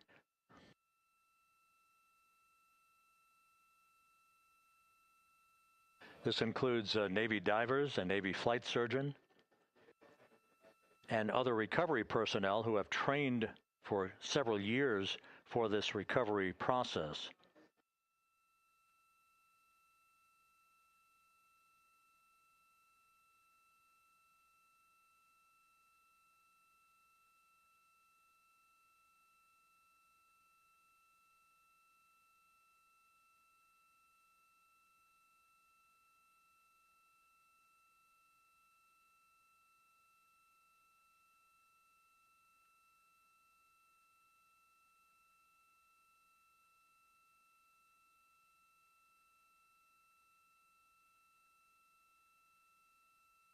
At this hour, some 41 minutes following splashdown, the vehicle has been powered down. There's no hazardous gas emanating from the vehicle. That's why the first team of recovery personnel has been able to pull alongside Integrity.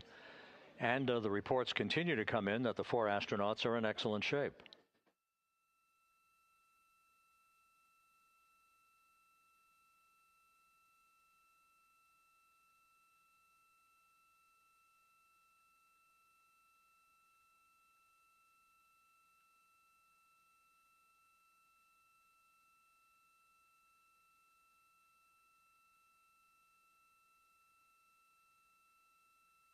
Yes.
This is Mission Control Houston, continuing to watch the initiation of the recovery of Integrity's astronauts.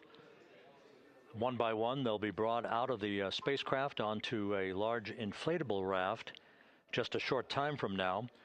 In the meantime, we can go back to the USS John P. Murtha, where my colleague Megan Cruz is standing by to provide her situation report.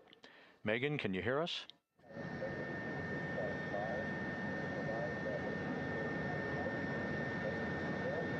Hey, Rob. Yes, I can hear you. Thank you. Yeah, we're back here on the bow of the recovery ship where there are still plenty of people peering out into the water. We are not very far from the action everyone is seeing on their screen now.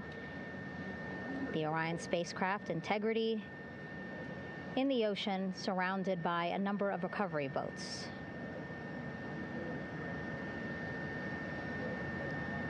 As Rob has been saying, in those recovery boats, NASA and Navy personnel specifically trained to get the astronauts out of Orion.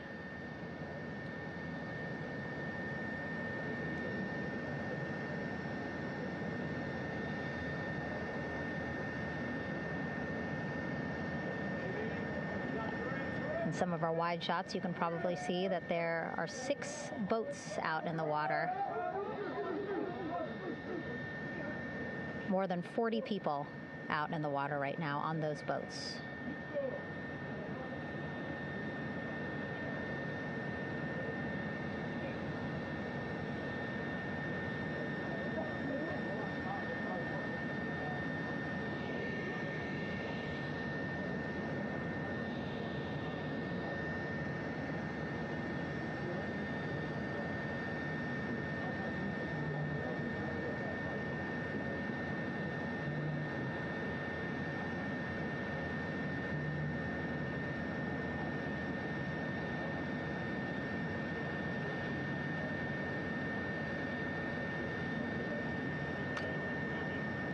First order of business is to set up the front porch and the stabilization collar.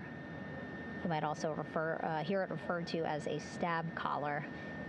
Basically just to make sure that Orion stays upright, doesn't sway in the water too much, again, to make it easier for recovery forces to get the astronauts out.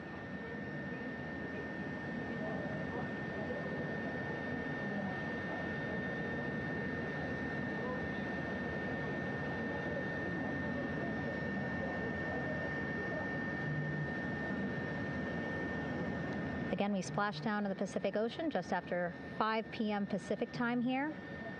It's a requirement by NASA to be able to get the crew out of Orion within 2 hours of splashdown.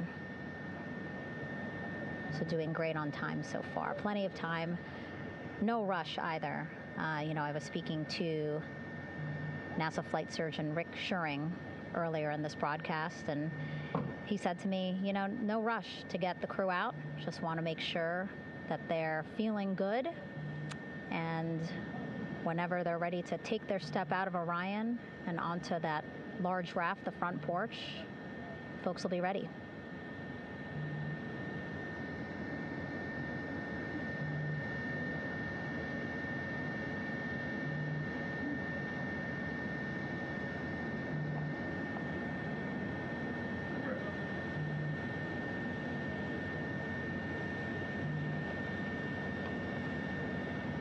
And as there are mission audio loops in mission control in Houston, there is a mission audio loop here on the ship, and it was just reported out that the side hatch is open.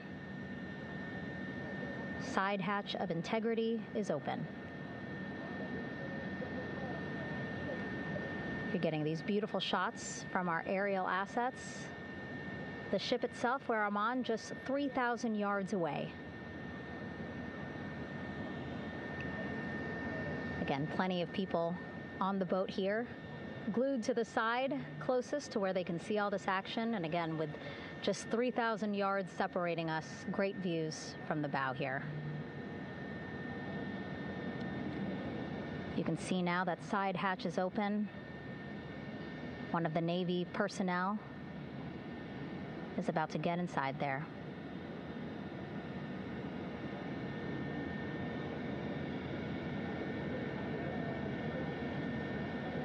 In they go. In total, 4 will go into Orion. So it'll be a little bit of a tight squeeze, but the goal is to have a recovery personnel with each astronaut assessing them.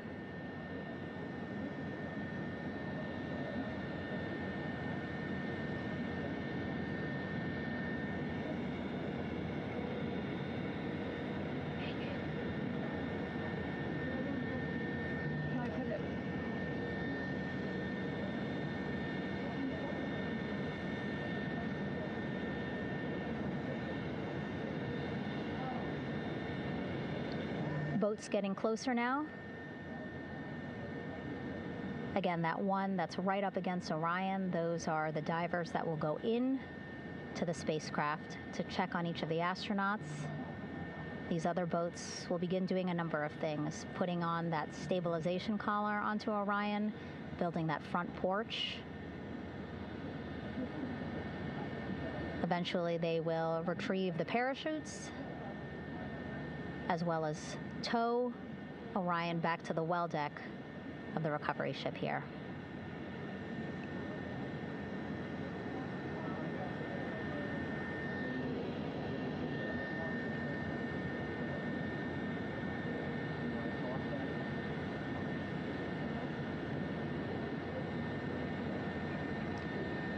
And so as we wait for the Navy and NASA personnel to get their assessment of the crew inside of Orion, why don't we toss it back to Rob for an update? Yeah, thank you, Megan. Here in Mission Control, Flight Director Rick Henfling and the entry team of flight controllers still on duty. The vehicle has been powered down for some time now.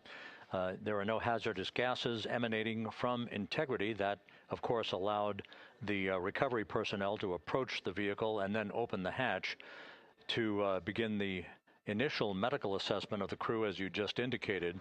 Now we're standing by for the erection of that inflatable raft, the front porch, alongside of the vehicle that will enable the crew to be extracted one by one onto the raft, have a moment or two to get their land legs back before they're hoisted into two hovering Navy helicopters, 2 crew members for each helicopter, for a short flight back to the deck of the USS John P. Murtha.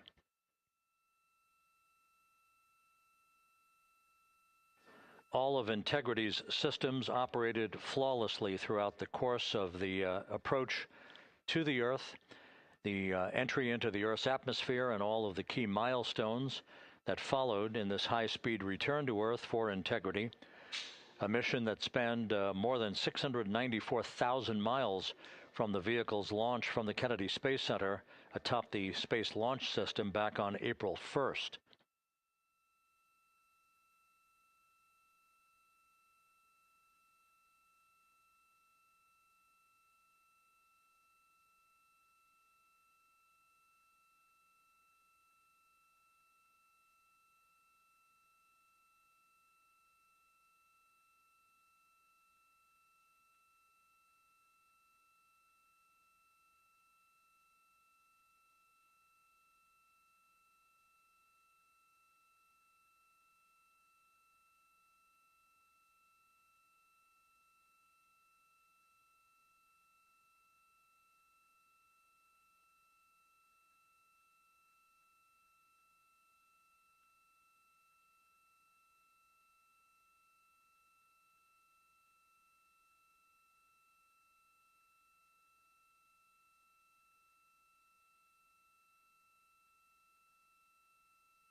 As we mentioned at the top of the broadcast, the last time that the Apollo program saw a splashdown in the Pacific was Apollo 17 back on December 19th, 1972. So for the first time in some 53 and a half years, we have reenacted that with the arrival of Integrity's astronauts as they flew around the moon in that historic lunar flyby that began with a trans-lunar injection burn that took them out of Earth orbit following 24 hours of a high Earth orbit trajectory. The high Earth orbit trajectory enabled flight controllers here to have a full 24 hours to evaluate the systems on Integrity and the condition of the crew before they would commit to flying to the moon.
With the side hatch of Orion having been opened to set the stage for the erection of the inflatable life raft, known as the front porch, to be erected alongside the spacecraft for the extraction of the crew.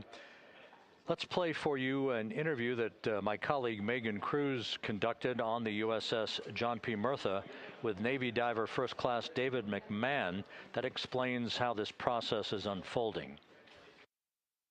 Okay, Davey, so you and some of your team, one last look over of the stabilization collar, correct? Yes, ma'am. Okay, so what is this stabilization collar? This is what's going to stabilize the capsule out there in the ocean. We don't know how good the weather or the waves will be that day, so this will help prevent any unnecessary occurrences from happening, stabilizing the capsule and the astronauts inside. So basically this is a float that will go around Orion. I'm assuming that what they're doing right now, these are the lines that will attach the collar onto Orion? That is correct. And so what are they doing here? So we've got the lower line that will secure the inflation device before we inflate it. That gives us the go-ahead that it's secure in its space, and then we'll inflate it, and then once that is done, we'll undo all the carabiners and get this orange line on top tied in the same fashion, and then this will be secured to the capsule, and the astronauts can safely take their first steps out of the capsule onto the front porch. Okay, and how long will it take them to set up the stabilization collar? We should definitely be able to handle this in under 10 minutes. Okay, wow. And then you just mentioned the front porch. So basically after they set up the stabilization collar, then they set up what's called the front porch here. That's correct. Okay, and what's the front porch? Front porch is basically a bigger waiting room for the astronauts to sit in while we wait for the helicopters to show up and grab them. Okay, so the medical team that was inside with the crew, they're going to help them out and onto the front porch? That is correct. And then what happens here? We have higher trained medical personnel also on board the front porch that will give them lookovers and just make sure they're okay while we wait for the helicopters to show up. Okay. How does it feel, I mean, your team, you, to be part of a mission that's returning astronauts from the moon in more than 50 years? We all feel extremely honored to be a part of this, as well as a bigger mission for the Navy and joining up with NASA to do great things. Mm-hmm. And do you feel like you and your team are ready? Yes, very ready. Cool. All right, thank you so much. Thank you.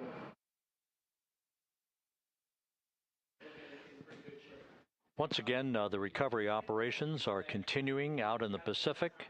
We shortly should see that life raft, the front porch, erected alongside the side hatch of the vehicle.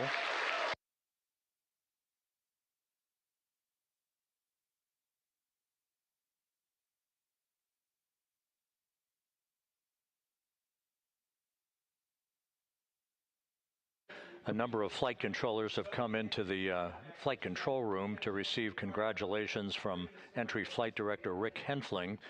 But we're going to stick with our operations out in the Pacific as we await the extraction of the 4 crew members who are reported to be in excellent condition.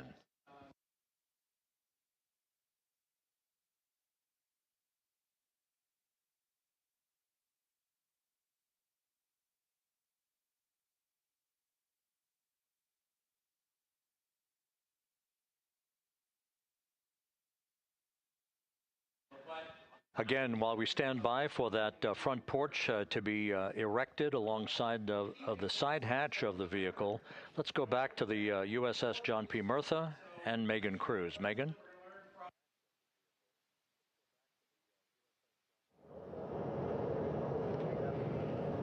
Hey, Rob. Pausing now to listen to some internal audio loops. Again, the operations team here on the ship communicating with everyone out on the water. It seems like currents are hindering them a little bit from unfurling and inflating the stabilization collar as well as the front porch. But again, the requirement to get the crew out within 2 hours of splashdown, plenty of time. So no concerns just yet. But as calm as the water looks, yeah, it looks like it's hindering the teams just a tad.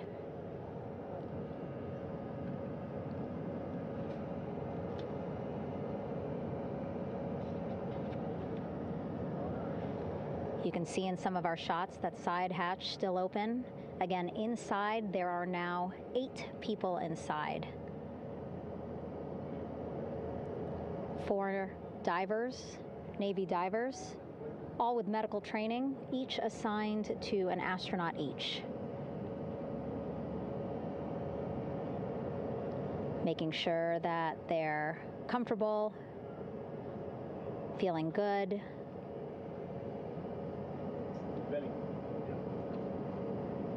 As you've heard us say in the broadcast, they expect a little bit of discomfort. Again, these astronauts just traveled back to Earth at 25,000 miles an hour, a nearly 695,000-mile journey around the moon.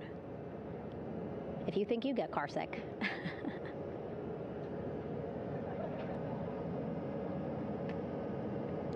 Again, 6 boats out there, lots of gear with them, just in case, right?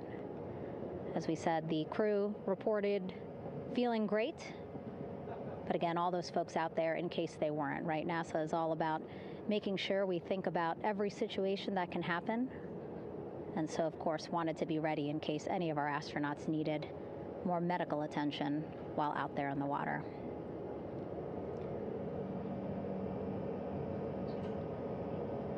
You see now teams, again, trying to set up the stabilization collar and front porch for the crew to get out of Orion. They need both, right? The stabilization collar will keep Orion from swaying as you see it is doing now.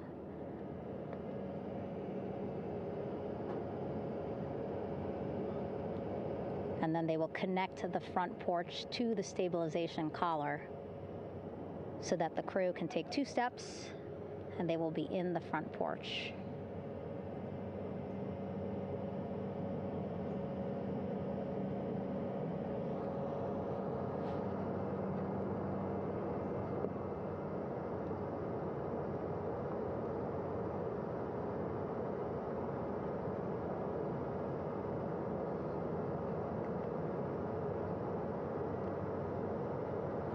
Not a lot of chatter on the mission audio loops. That's a good thing.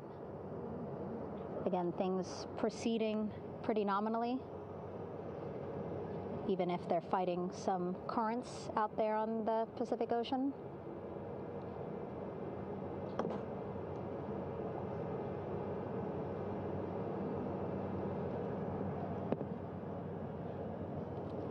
Again, the goal, setting up the stabilization collar and the front porch so that the crew can rest comfortably in the front porch, get placed into harnesses so that 2 helicopters can lift them off the front porch and onto the USS John Murtha here.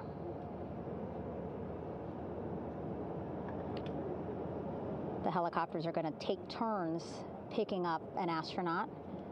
So again, Helo 1 and Helo 2.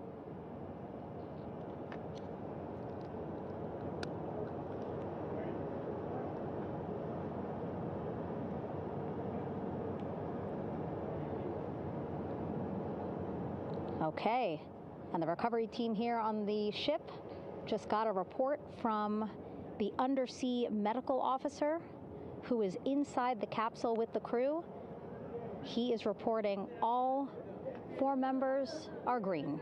All of our 4 astronauts, Reed, Victor, Christina, Jeremy, green, meaning they are feeling great, not the complexion of their skin. They are feeling great, happy to be home, and ready to be extracted as soon as possible.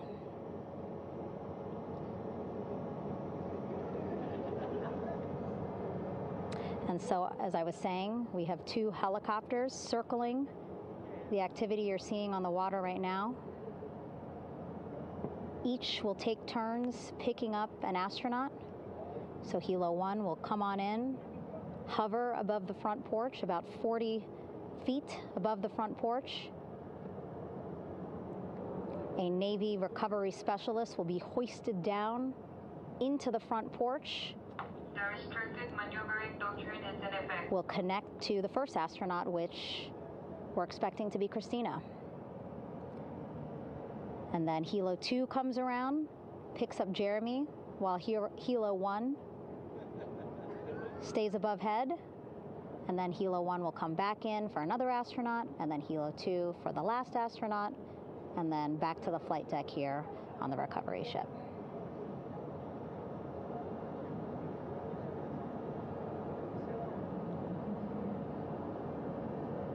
I was talking to Assistant Artemis Recovery Director Paul Sierpinski.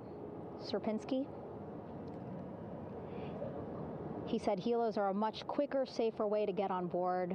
They did actually consider boats, but then if you think about it, longer time, the crew would have to move through more of the ship. This way the helos will give a more direct, quicker route to the medical bay for our 4 astronauts.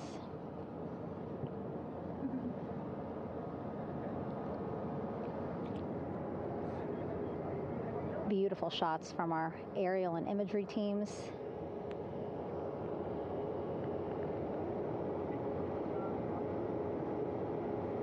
Clouds have dissipated for a clear view from the bow of the recovery ship here.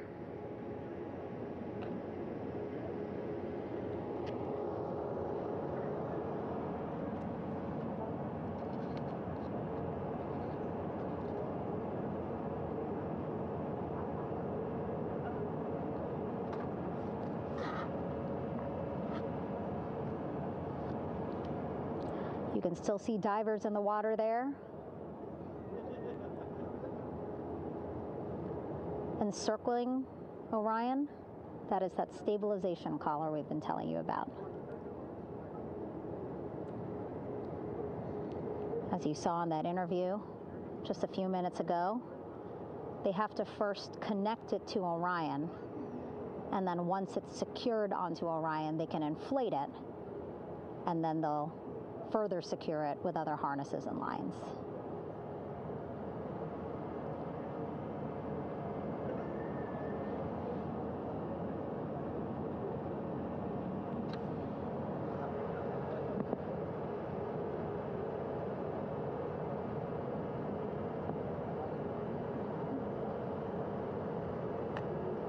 About an hour and 10 minutes since splashdown in the Pacific Ocean here.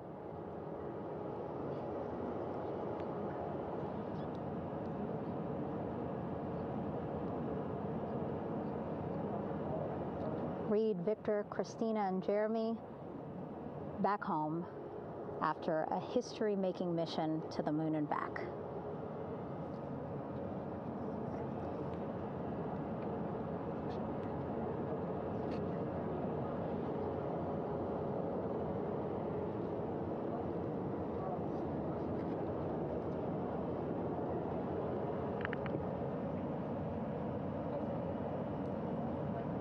If you missed what we said just a couple of minutes ago, the undersea medical officer inside with the crew in Orion, reporting all 4 crew members feeling great.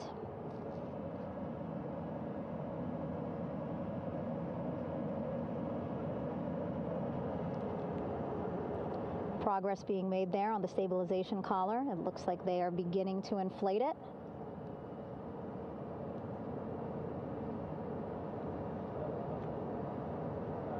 And it looks like they're starting to unfold the front porch in order to get that into the water here shortly and inflate that as well.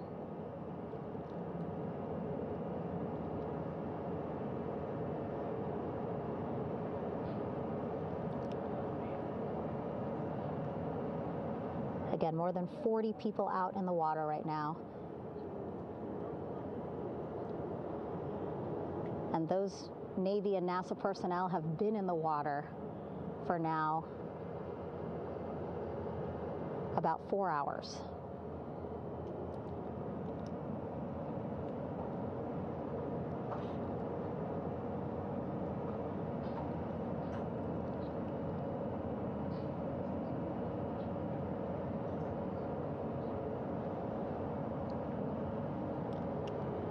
The reason why they had to get out so early is just to stage everything. And actually here on the ship, when there are flight operations happening, you can't have anything else, right? Just because the flight deck can be a dangerous place, so they just want to focus on planes coming and going from the ship, so that's why they wanted to get the boats in the water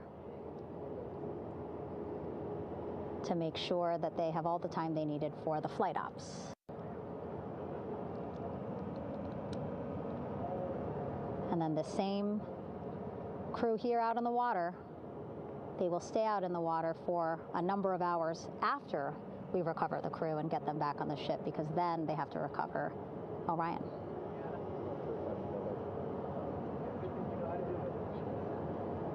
All right, that stabilization collar looking good around Orion. We're now seeing some recovery personnel getting on to that collar. Again, they need to further attach it to Orion to make sure that it can really prop up the spacecraft. It's basically lifting it up off of the water just a tad. Again, so it's not so come off me for a minute.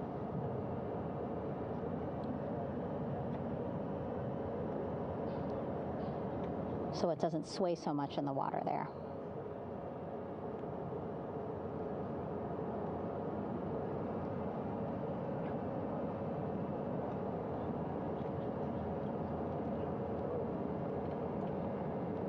And now that front porch looks like it's nearly fully inflated as well.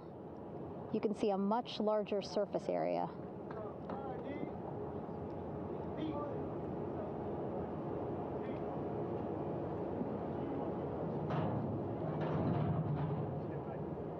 And so once the crew get out of Orion, they can stretch their legs a little bit on this front porch, get some fresh air.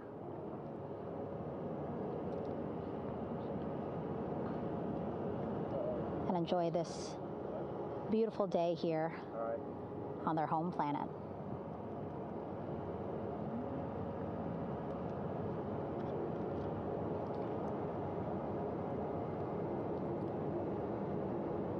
It appears teams now are about to connect the front porch to the stabilization collar.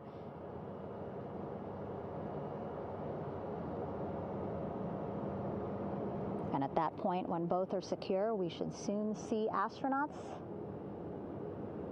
come out of Orion.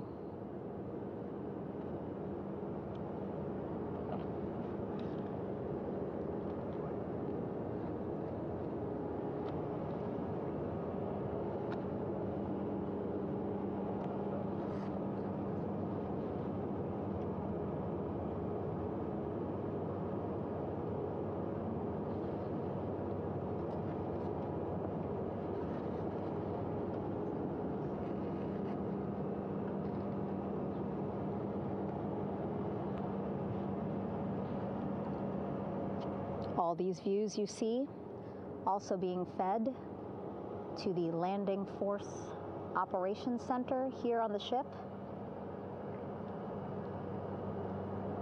Of course, it is very important for our recovery teams leading the mission to have all the views that you're seeing as well. Again, listening to their communication loop here on the ship. Very quiet, which is a good thing. It means things are going pretty nominally, meaning as expected.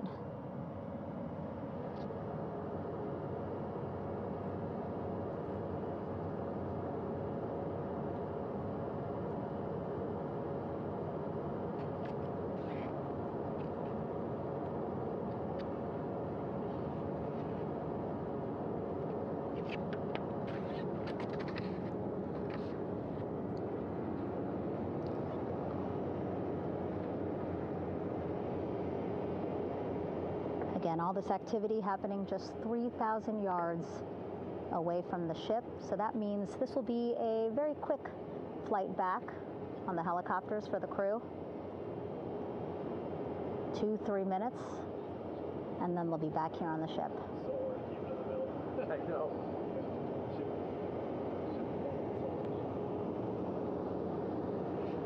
Okay, saw a thumbs up from one of the personnel on the front porch. It looks like they are now getting ready to deploy what they call the Air Rescue Vest, ARV. And so this is the harness that each crew member will get into in order to be hoisted into the helicopters. Again, those helicopters hovering just about 40 feet above the front porch when they're ready to pick up each crew member.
This is Mission Control Houston.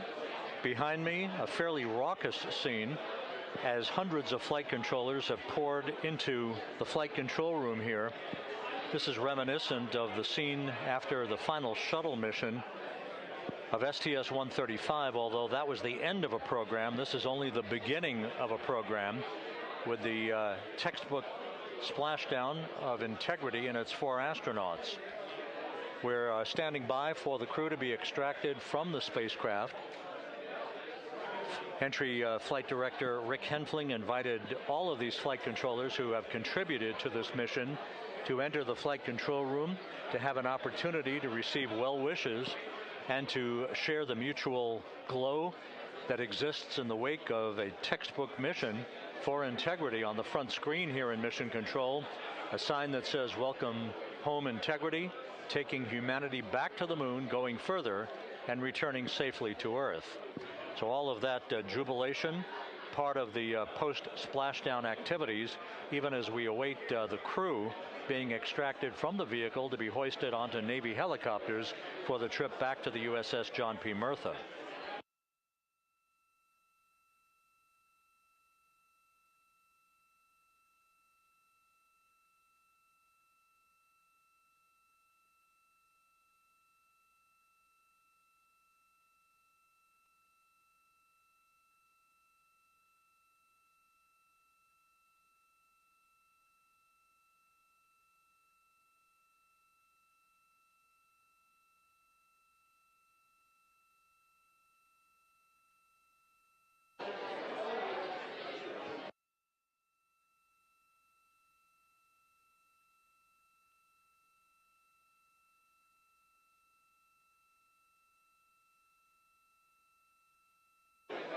Once again here in Mission Control, this view of the Artemis flight control room, known as the White Flight Control Room. This is the old shuttle flight control room, and now is the home of Artemis missions to the moon and beyond.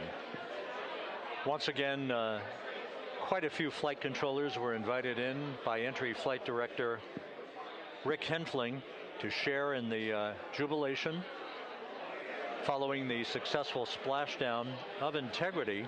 That splashdown occurring an hour and 22 minutes ago, as we stand by for the completion of the extraction of the crew, and ultimately they're hoisting onto Navy helicopters for a short flight back to the USS John P. Murtha. Splashdown occurred at 7:07 and 27 seconds p.m. Central Time. I had an opportunity to talk to the head of flight dynamics, Jeff Birch, a moment or two ago. He said the trajectory of Integrity coming through the Earth's atmosphere was so precise, they've never seen anything line up on a ground track like today's entry by Integrity for its splashdown southwest of San Diego.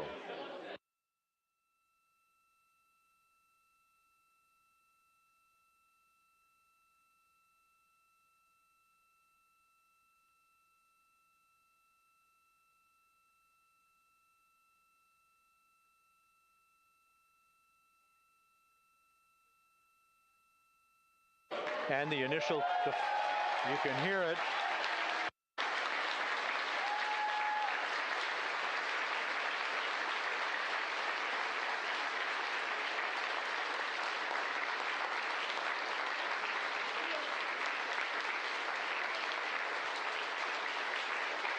Jubilation here in the flight control room. The first crew member is out of Integrity.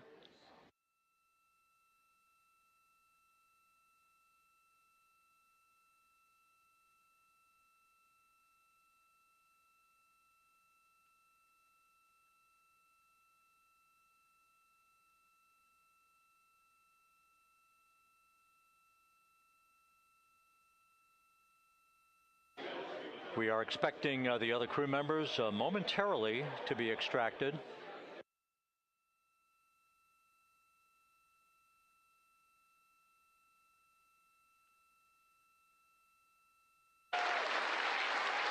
We now have 2 crew members out.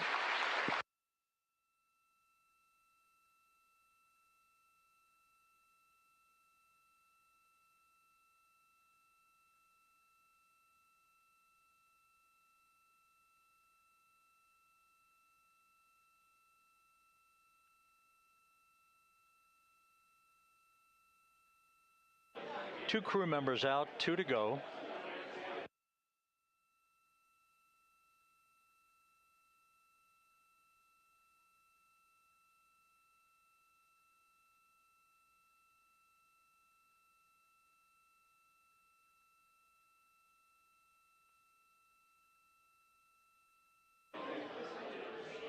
We're about 1 hour from sunset out in the Pacific. Everything continues to go well.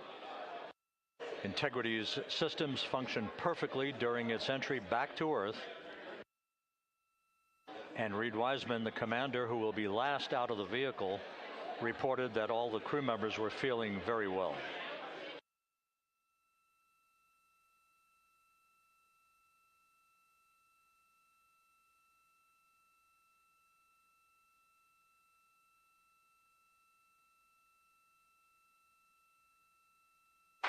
Crew member number 3 now out.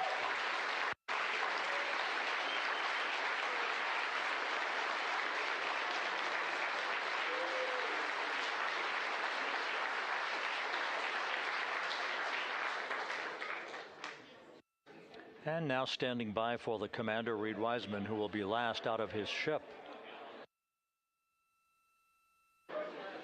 Bobbing in the Pacific under almost ideal conditions, Integrity spanned 694,000 miles during its journey from launch to splashdown.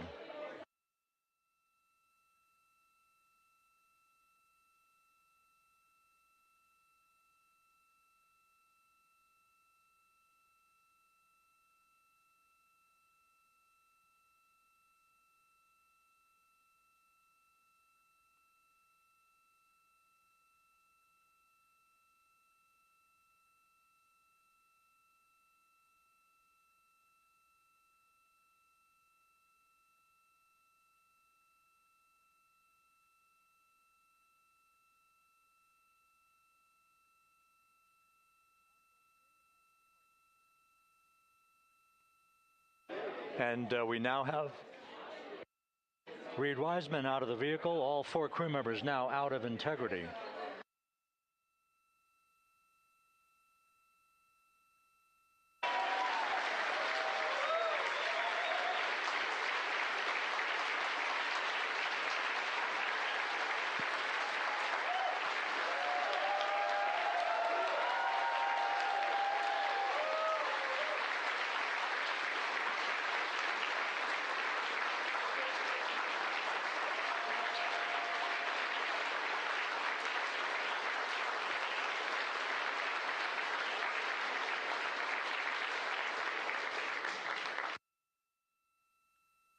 Once again, all 4 crew members now on the front porch, and the procedure to begin hoisting them up to these 2 Navy helicopters hovering overhead will begin shortly.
This is Mission Control Houston. The mission is over, but the melody lingers on as jubilation continues here in the flight control room. We should be expecting NASA's Associate Administrator, Amit Kshatriya, to be joining us shortly for a short interview while the recovery operations continue out in the Pacific. So we'll stand by for that. And then we'll turn it back over to Megan Cruz aboard the USS John P. Murtha.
This is Mission Control Houston here in the Artemis flight control room. A number of flight controllers basking in the glory of the successful end of this mission that carried 4 astronauts around the moon on a lunar flyby, and the first test flight of Orion with crew members on board. Splashdown occurring an hour and 32 minutes ago after a flawless descent back into the Earth's atmosphere for the vehicle. Its 4 crew members in good shape, simply enjoying their time right now on the front porch, as it were, the inflatable raft alongside of their Integrity spacecraft. We're expecting Amit Kshatriya, the NASA Associate Administrator, to join us here momentarily for a brief interview before we turn it back over to Megan Cruz aboard the USS John P. Murtha, the recovery ship.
This is Mission Control Houston. We're about an hour and 34 minutes since the textbook splashdown of integrity in the Pacific to bring home our astronauts. And with us now is Amit Kshatriya, the NASA Associate Administrator. Amit, a little bit of history made tonight, a little bit of history made over the past few weeks. Your thoughts as this team here basks in the glow of what they just accomplished? Yeah, Rob, we're here in the control center, and it's kind of overrun with jubilant folks in the Mission Control Houston, as well as engineering, and folks that just want to be here, part of it, as we watch our crew get extracted from the vehicle. And you know, my thought is always about these teams, the team that's in the water right now pulling the crew out, the team here in Houston that worked so hard over the last 10 days, no sleep to get this done. You know, we still have some work to do to get the crew to the med bay here on the ship. They all look great coming out, so hopefully that won't be too long. You know, I think we saw the administrator on the boat too, giving his thanks to the Navy team on the Mirtha, which they're just an incredible group of sailors. I was able to visit with them a couple weeks ago. And then if you pull it all the way back to the workers and the folks that joined the rocket at Michoud, that made the heat shield tiles that held together tonight, that stacked the vehicle in Florida, that integrated the vehicle in Denver, that fired the engines in Stennis, that fired the boosters in Promontory. I mean, this is the entire team, coming together and being tested by the environment that this machine went through, and they did it right. The work was good. They did it right. You've said in a number of briefings, of course, and in other forums that this is just the first step. The cadence has to step up, as the administrator has indicated. Now, it's a little early for the full report card on how Integrity did, but did this mission ultimately, from your eyes view, exceed expectations? It absolutely did. I mean, I was waiting to talk about this until we're in the water, and I think we still have, again, work to do to bring it in and really kind of go through it bolt by bolt and see what we learned. But I mean, so far, given what we learned during the mission and given how we performed on ascent, on entry, I always think about energy in terms of the states that you worry about the most, and every time we put these machines through these incredibly energetic states, they came through. So I'm fairly confident that we made a big step tonight to get us on the path towards the surface. I think the path to the surface is open now. We do have to do all the work, and we'll make sure we talk about that as cleanly as we can. We learned a few things during the mission, but I have to tell you, this was an incredible test of an incredible machine. From an American psyche standpoint, the Empire State Building was lit up red, white, and blue tonight. Our coverage was seen on baseball stadiums around the major leagues. How captivating was this experience for the American people, for the world, in fact, as we returned to the moon? I have not been able to watch a lot of the coverage as we've progressed through the mission. I will tell you, just from my witness in Florida before launch, and then seeing the people's faces here, and then reading where I can about how things are going. I think this has been a gift to the world from NASA. NASA has given the world a gift, proving to folks all over the place, especially young people, and that to me is what this is really about. Young people, when they see what we can do when we work together, when we have teams that collaborate, that it doesn't matter how hard the problems are, we can solve them. I'm hopeful that Artemis II, as folks witness what we were able to do with this incredible crew, this incredible team that we've birthed into the world, scientists and engineers and artists that have been inspired by this. And even if they don't come work in the program, which separately they should come work in the program, because Lord knows we need the help, but even if they don't want to come work in the program, hopefully they grow up to recognize they can do amazing things when they work together and contribute to society and be good citizens and really change the way, the challenges that are coming in the world are overcomable if we work together like this. And one final question. Flying to the moon, we did it. We've done it again this past week and a half or so. But the engineering that went behind the design of this mission and the precision, the pinpoint precision of this vehicle entering that entry corridor, it's almost mind-boggling. Yeah, it is incredible when you think about the energies involved and the uncertainties involved. That when we inserted the vehicle into orbit, it was 99.2% down the middle. When we dropped the vehicle right on top of the fleet here, our guys knew exactly where to go, but the guidance was perfect. You know, it's interesting. I've got this question a lot over the last few weeks about, you know, we did this before 53 years ago, and you know that. I think, I mean, it is a reasonable thing to contemplate, like what's gone on since then. And what I'd tell you is, you know, when we did Apollo, which again, the more we learn about what they did, the more magical it seems what they were able to accomplish given the technology and the learnings that they had. But when we did Apollo, the architects of Apollo, you know, Gilbert, Seaman, von Braun, Mueller, what they really wanted to do, you know, as they were contemplating what it meant to expand our range of action to the lunar surface, what they wanted to do was learn how to live and work in space for a long time. They wanted to do that first before they were confident they could expand their range of action to the moon. Now, of course, the politics of the time and the mission at the time was different, and so they had to go straight to the moon and bring people home. And then after that, the program kind of lost its momentum. But you know, after that, NASA kept moving along those paths, right? So we recognized during Apollo that reusability was going to be important. We spent a lot of money on those machines, and you know, we spent a lot of money on these machines here. Even though, but we recognized that reusability was important, which is why we built a winged space plane called Space Shuttle, and then we used that reusable machine to build a space station. And we learned for 25 years how to live and work in space, and have been able to develop technologies that can enable exploration. So really, what I think is now, 53 years later, we're at the point where the architects of Apollo would have been pleased that we're now ready to actually go back to the moon and go back to stay, because we've learned all the things we needed to learn. There's a lot of people pleased here tonight, and we really thank you for joining us. Amit Kshatriya, NASA's Associate Administrator, as we begin to hoist the crew onto the helicopters to head back to the recovery ship. Thank you very much. Thank you, congratulations, Amit.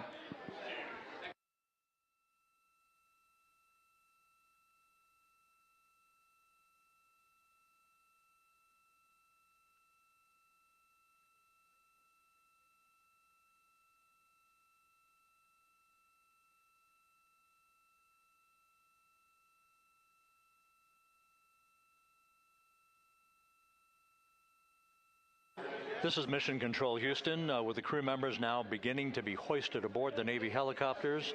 Let's go to Megan Cruz aboard the USS John P. Murtha, who will take it from here.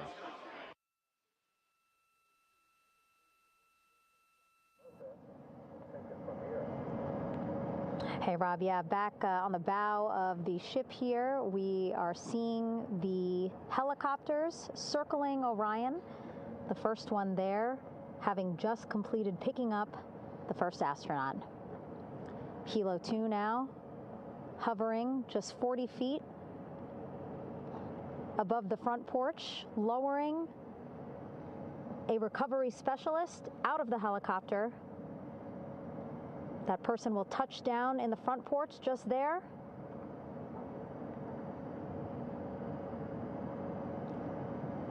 The crew members already outfitted with a harness that will allow them to quickly attach to the hoisting device.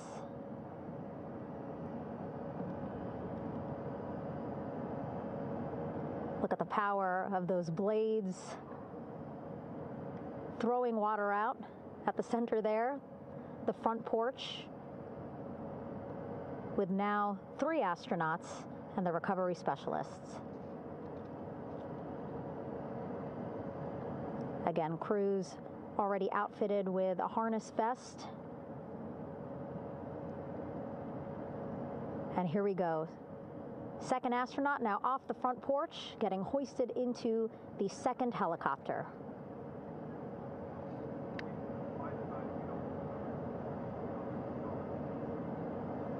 That helicopter will now hover just a distance away to give room for the first helicopter to come back and pick up the third astronaut.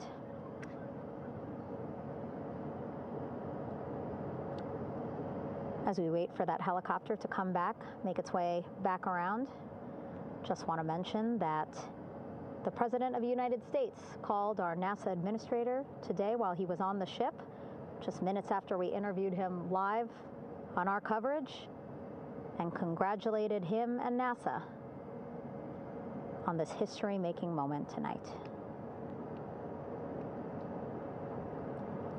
Helicopter 1 again hovering 40 feet over the front porch. We will soon see another recovery specialist getting lowered onto the front porch.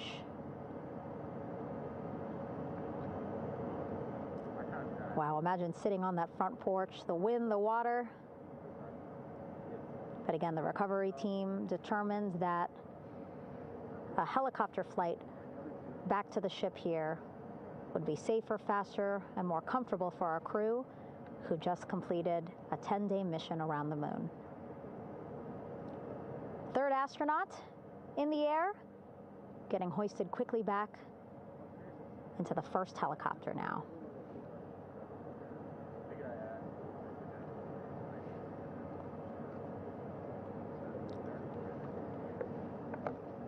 That first helicopter now on its way back to the ship here. We will soon see it land in just a few minutes. Again, all this action happening just 3,000 yards away from us, so a very quick flight back to the flight deck. And now the only person left on the front porch, Commander Reed Wiseman. That second helicopter now making its way back over to the front porch. Here it comes.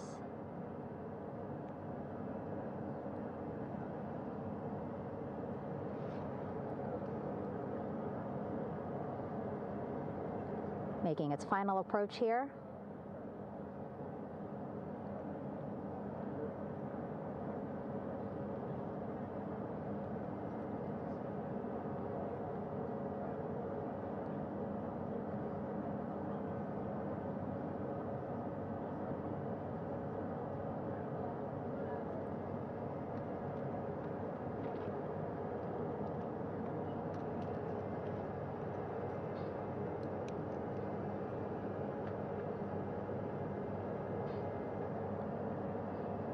The last astronaut, Commander Reed Wiseman,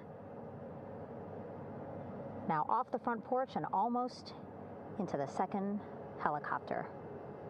Both now on their way back to the ship where we are, the USS John P. Murtha, just west of San Diego in the Pacific Ocean.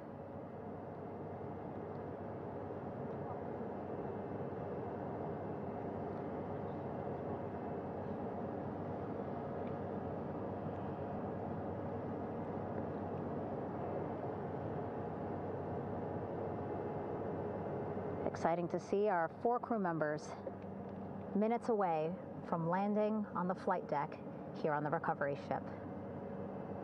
550 people on this ship, excited, ready, anxious, looking forward to welcoming this crew aboard.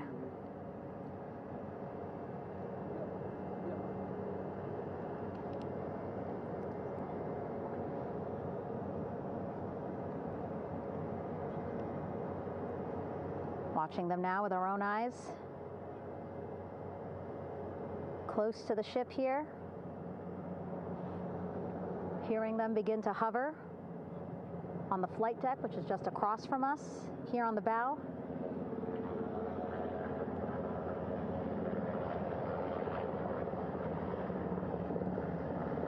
The first helicopter coming in.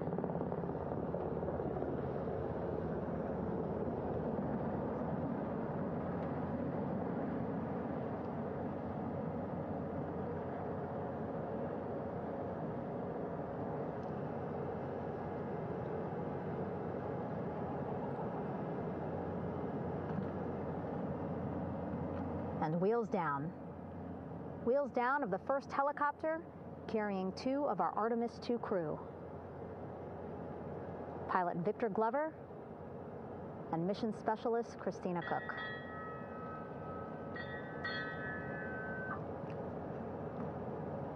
Kilo 1 on deck reported on the recovery loop. Again, the mission audio loops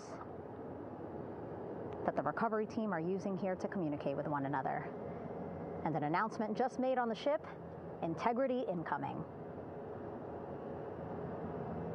2 more helicopters on their way to the flight deck, one carrying the crew, the other, one of our imagery helicopters.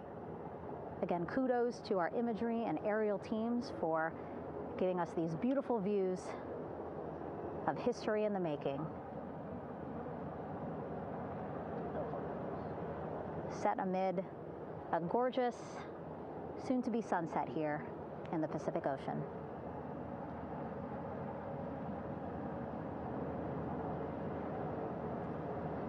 The second helicopter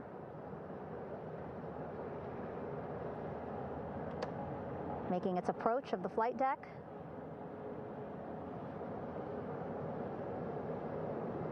Plenty of people here on the bow with their cell phones out, filming this moment.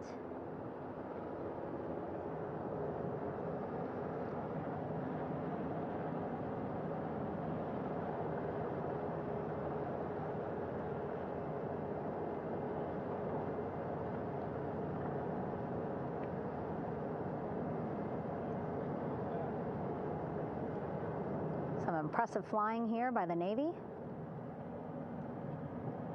as we are seconds away from wheels down. And there you go. We now have all 4 Artemis II crew members on the USS John P. Murtha.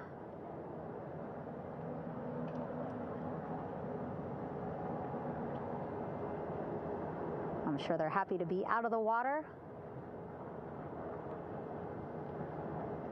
and on this recovery ship with, again, 550 people on board, ready to welcome them home. But first, as we've been saying throughout the broadcast, just making sure the crew feel good. We reported that they were feeling good when they were in Orion, but those were just initial, quick, verbal assessments of how they're feeling. Their destination tonight, the medical bay here on the ship, right after we power down the helicopters here.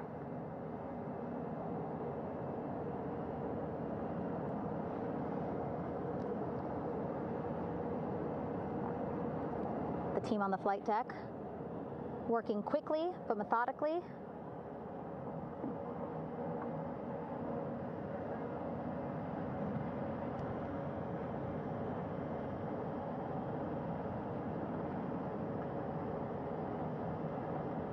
Waiting for just one more helicopter to touch down.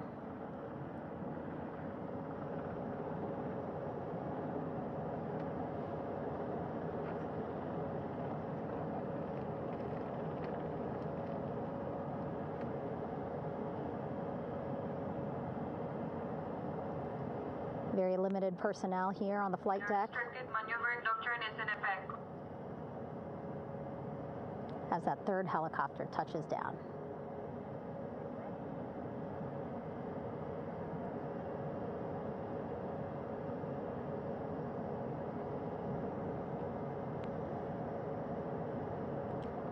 The ship is at flight quarters.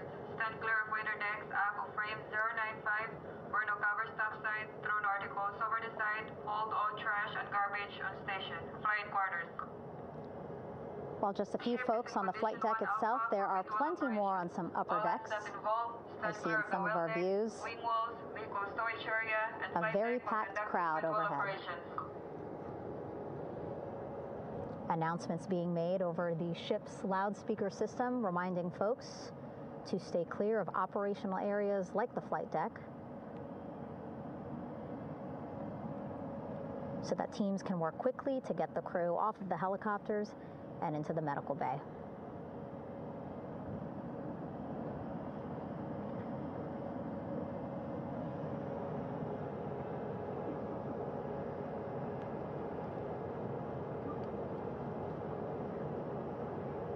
Splashdown today, 5:06 p.m. Pacific time. We are within 2 hours of that splashdown time, and already we have all 4 crew members on the flight deck of the USS John P. Murtha.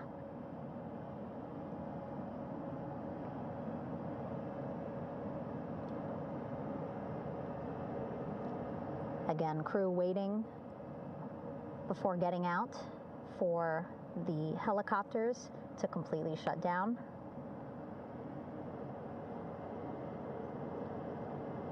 Safety, of course, very important to NASA and the U.S. military.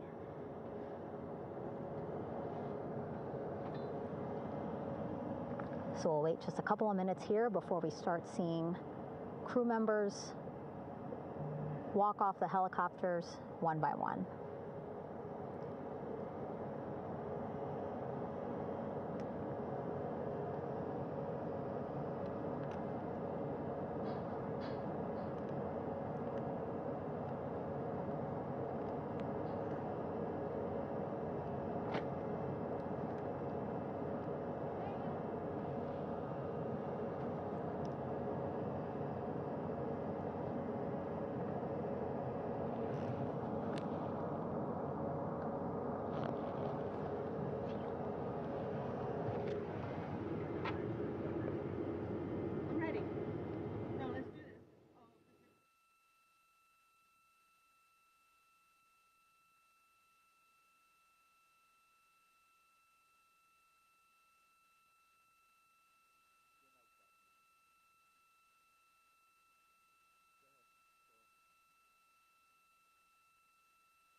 All right, and now here we see pilot Victor Glover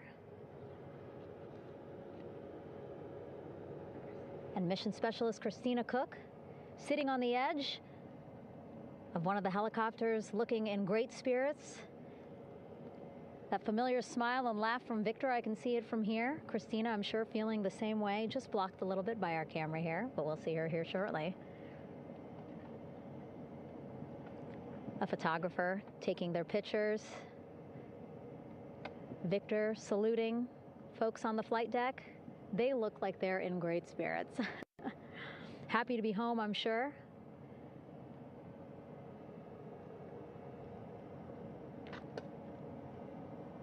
If you're sitting at home, I hope you too are wondering, what would you want to ask them if you got a chance to talk to them? Because that is what I'm thinking about. Getting the opportunity to talk to or ask questions of these 4 astronauts who just made history as the first crew to return to the moon since 1972.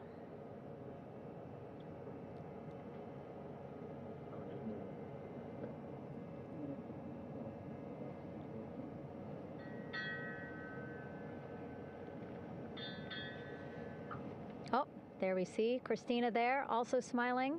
Finally peering out, waving at the cameras. Hello to you too, Christina, yes. Welcome back. Welcome, welcome home. A loudspeaker announcement on the ship saying, "Welcome home, Integrity."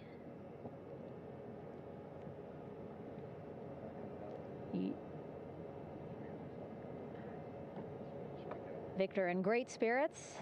I can't see who he's talking to, but I kind of think that he might be talking to his other 2 crew members. Shouting from across the flight deck, congratulations to one another.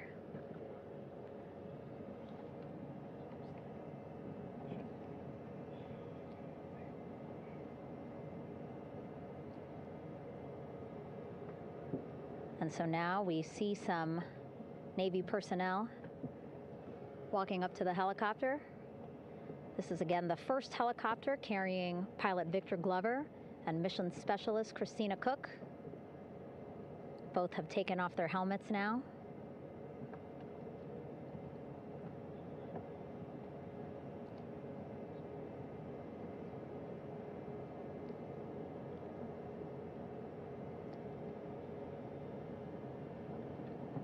Some pictures, video to catalog this historic moment.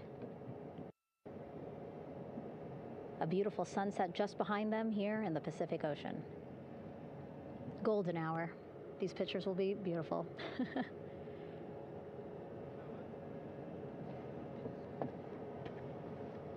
Now we see NASA Administrator Jared Isaacman. He is on the flight deck, as well as Flight Surgeon Rick Schuring walking over to Victor and Christina first. We saw the administrator walk over to the other helicopter, which is carrying Commander Reed Weissman and Mission Specialist Jeremy Hansen. We heard from Rick earlier in the broadcast. Again, he said he's going to be out there on the flight deck to do another initial assessment of the crew, ask them how they're feeling, anything bothering them. But again, from what I'm seeing, they look like they're in great spirits and feeling pretty good for folks who just traveled 695,000 miles from Florida to the moon and now here to the Pacific Ocean.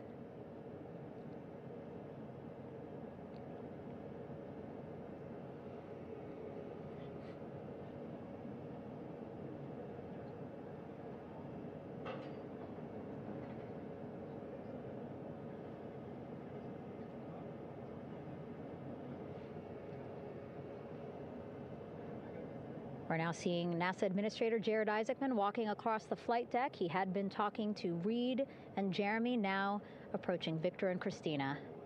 A hug from Victor, a hug from Christina.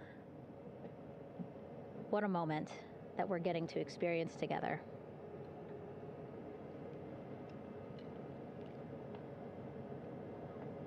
I'm sure congratulatory words. You know, we got to speak to the administrator live on this broadcast as well, and he said the kid in him right now, giddy, absolutely giddy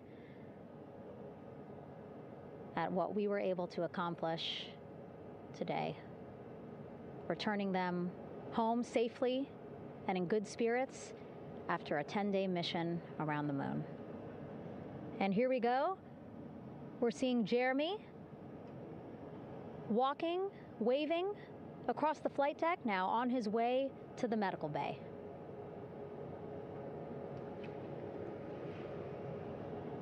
It's a short walk, less than a minute. Again, that's why the recovery team decided to use helicopters to get them on the flight deck for that short walk to medical bay. And now on the flight deck, we see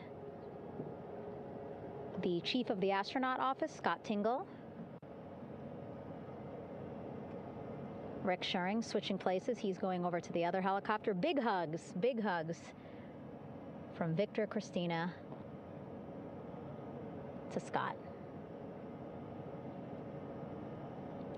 Again, a gorgeous sunset setting the stage for this recovery tonight.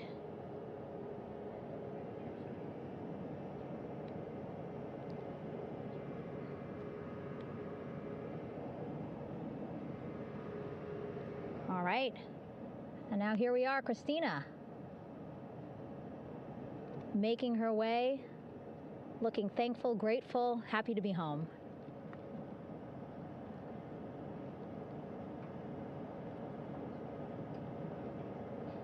You can see she's looking up. Again, lots of people, just a few levels up off the flight deck,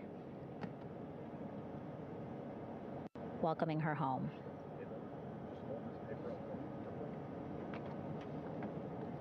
Scott holding the door like a gentleman, but back on his way to the other crew still on the flight deck.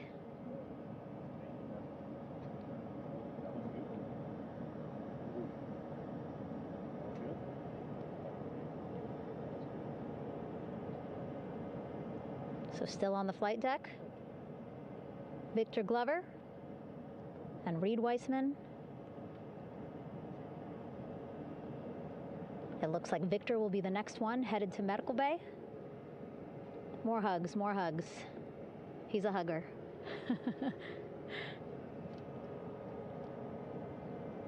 Victor looking good as he walks across the flight deck. NASA Administrator applauding. Victor applauding for all the folks on the ship with him who played a role in their safe return today.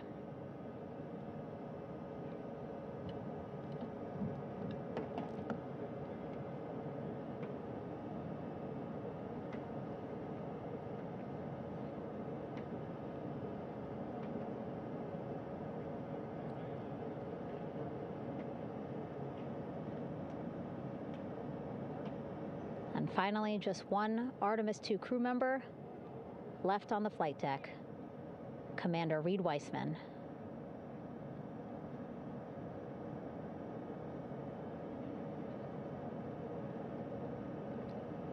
Applause from the group there on the flight deck, I'm sure, as well as on the level just above them, packed with people. Reed looking good as he takes his steps towards the medical bay.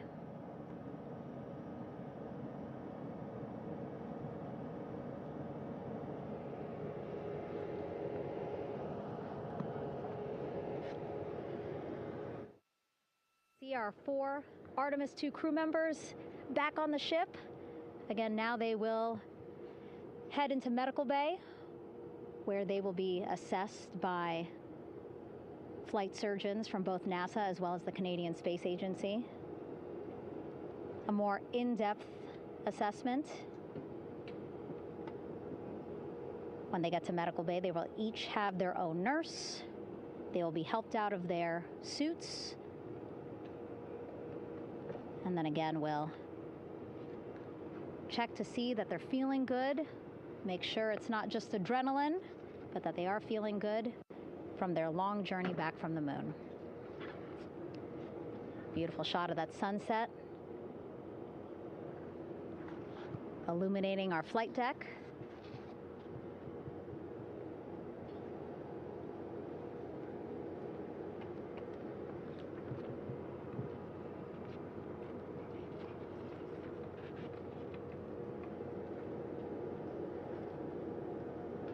All right, and now with our astronauts safely on board, I want to welcome on Artemis Recovery Director Lily Villarreal.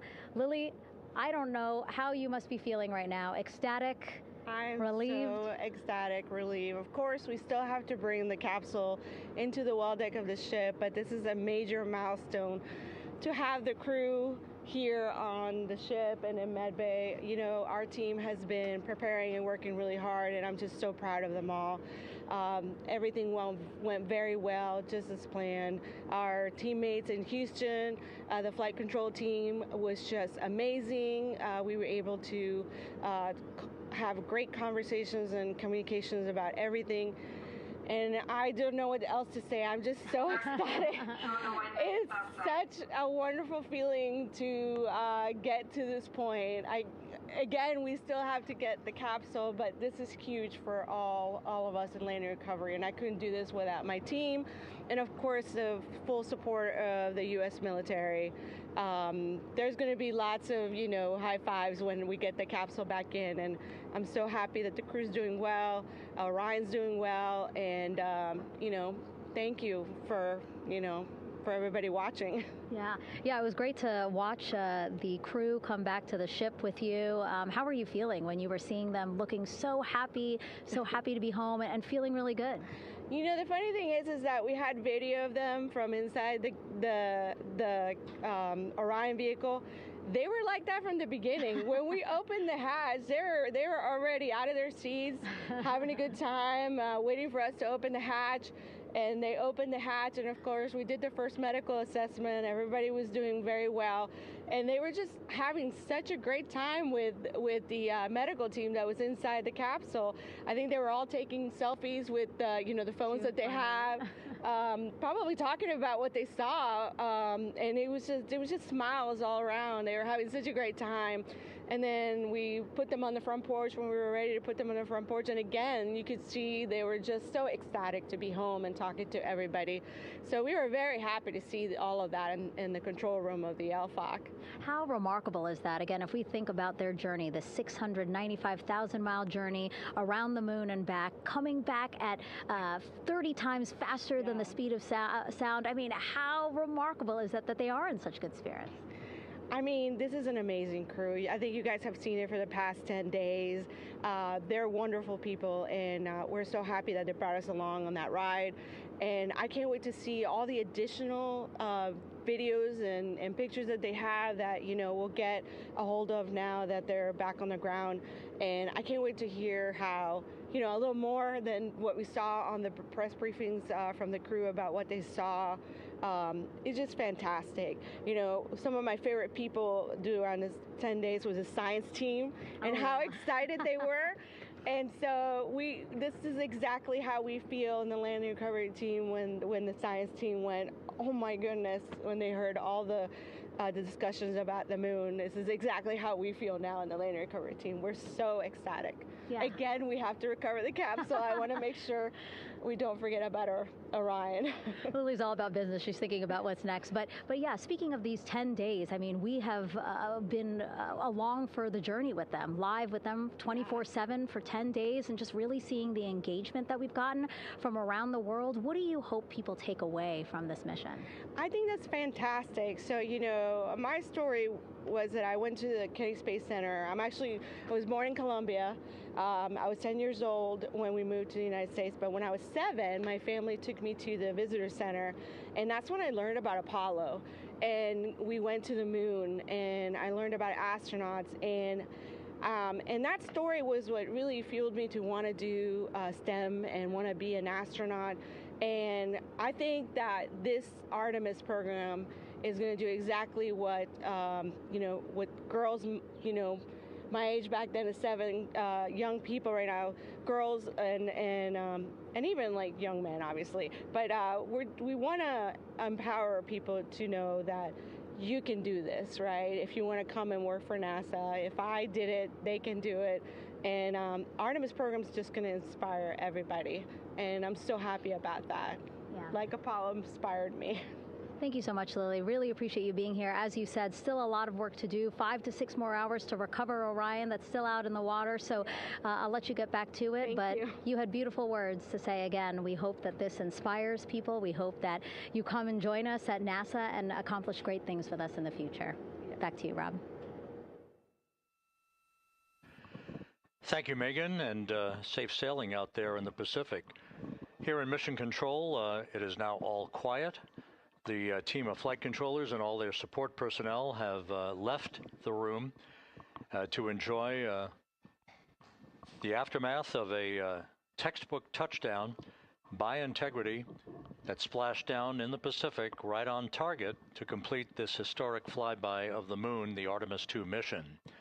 With that, we'll wrap up our coverage for the night and point you to a post-splashdown news conference in 15 minutes at 9:35 p.m. Central Time, 10:35 p.m. Eastern Time, where managers will discuss the return of the Integrity spacecraft and the completion of the Artemis II mission. With that, we'll wrap up our coverage for this evening and historic mission in the history books. This is Mission Control Houston.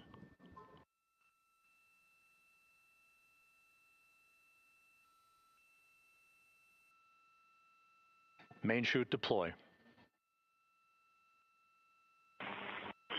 And we have 3 good main chutes. Houston Integrity, splashdown, sending post-landing command now. Splashdown confirmed. Copy splashdown, waiting on VLDR. Splashdown confirmed at 7:07 p.m. Central Time, 5:07 p.m. Pacific Time.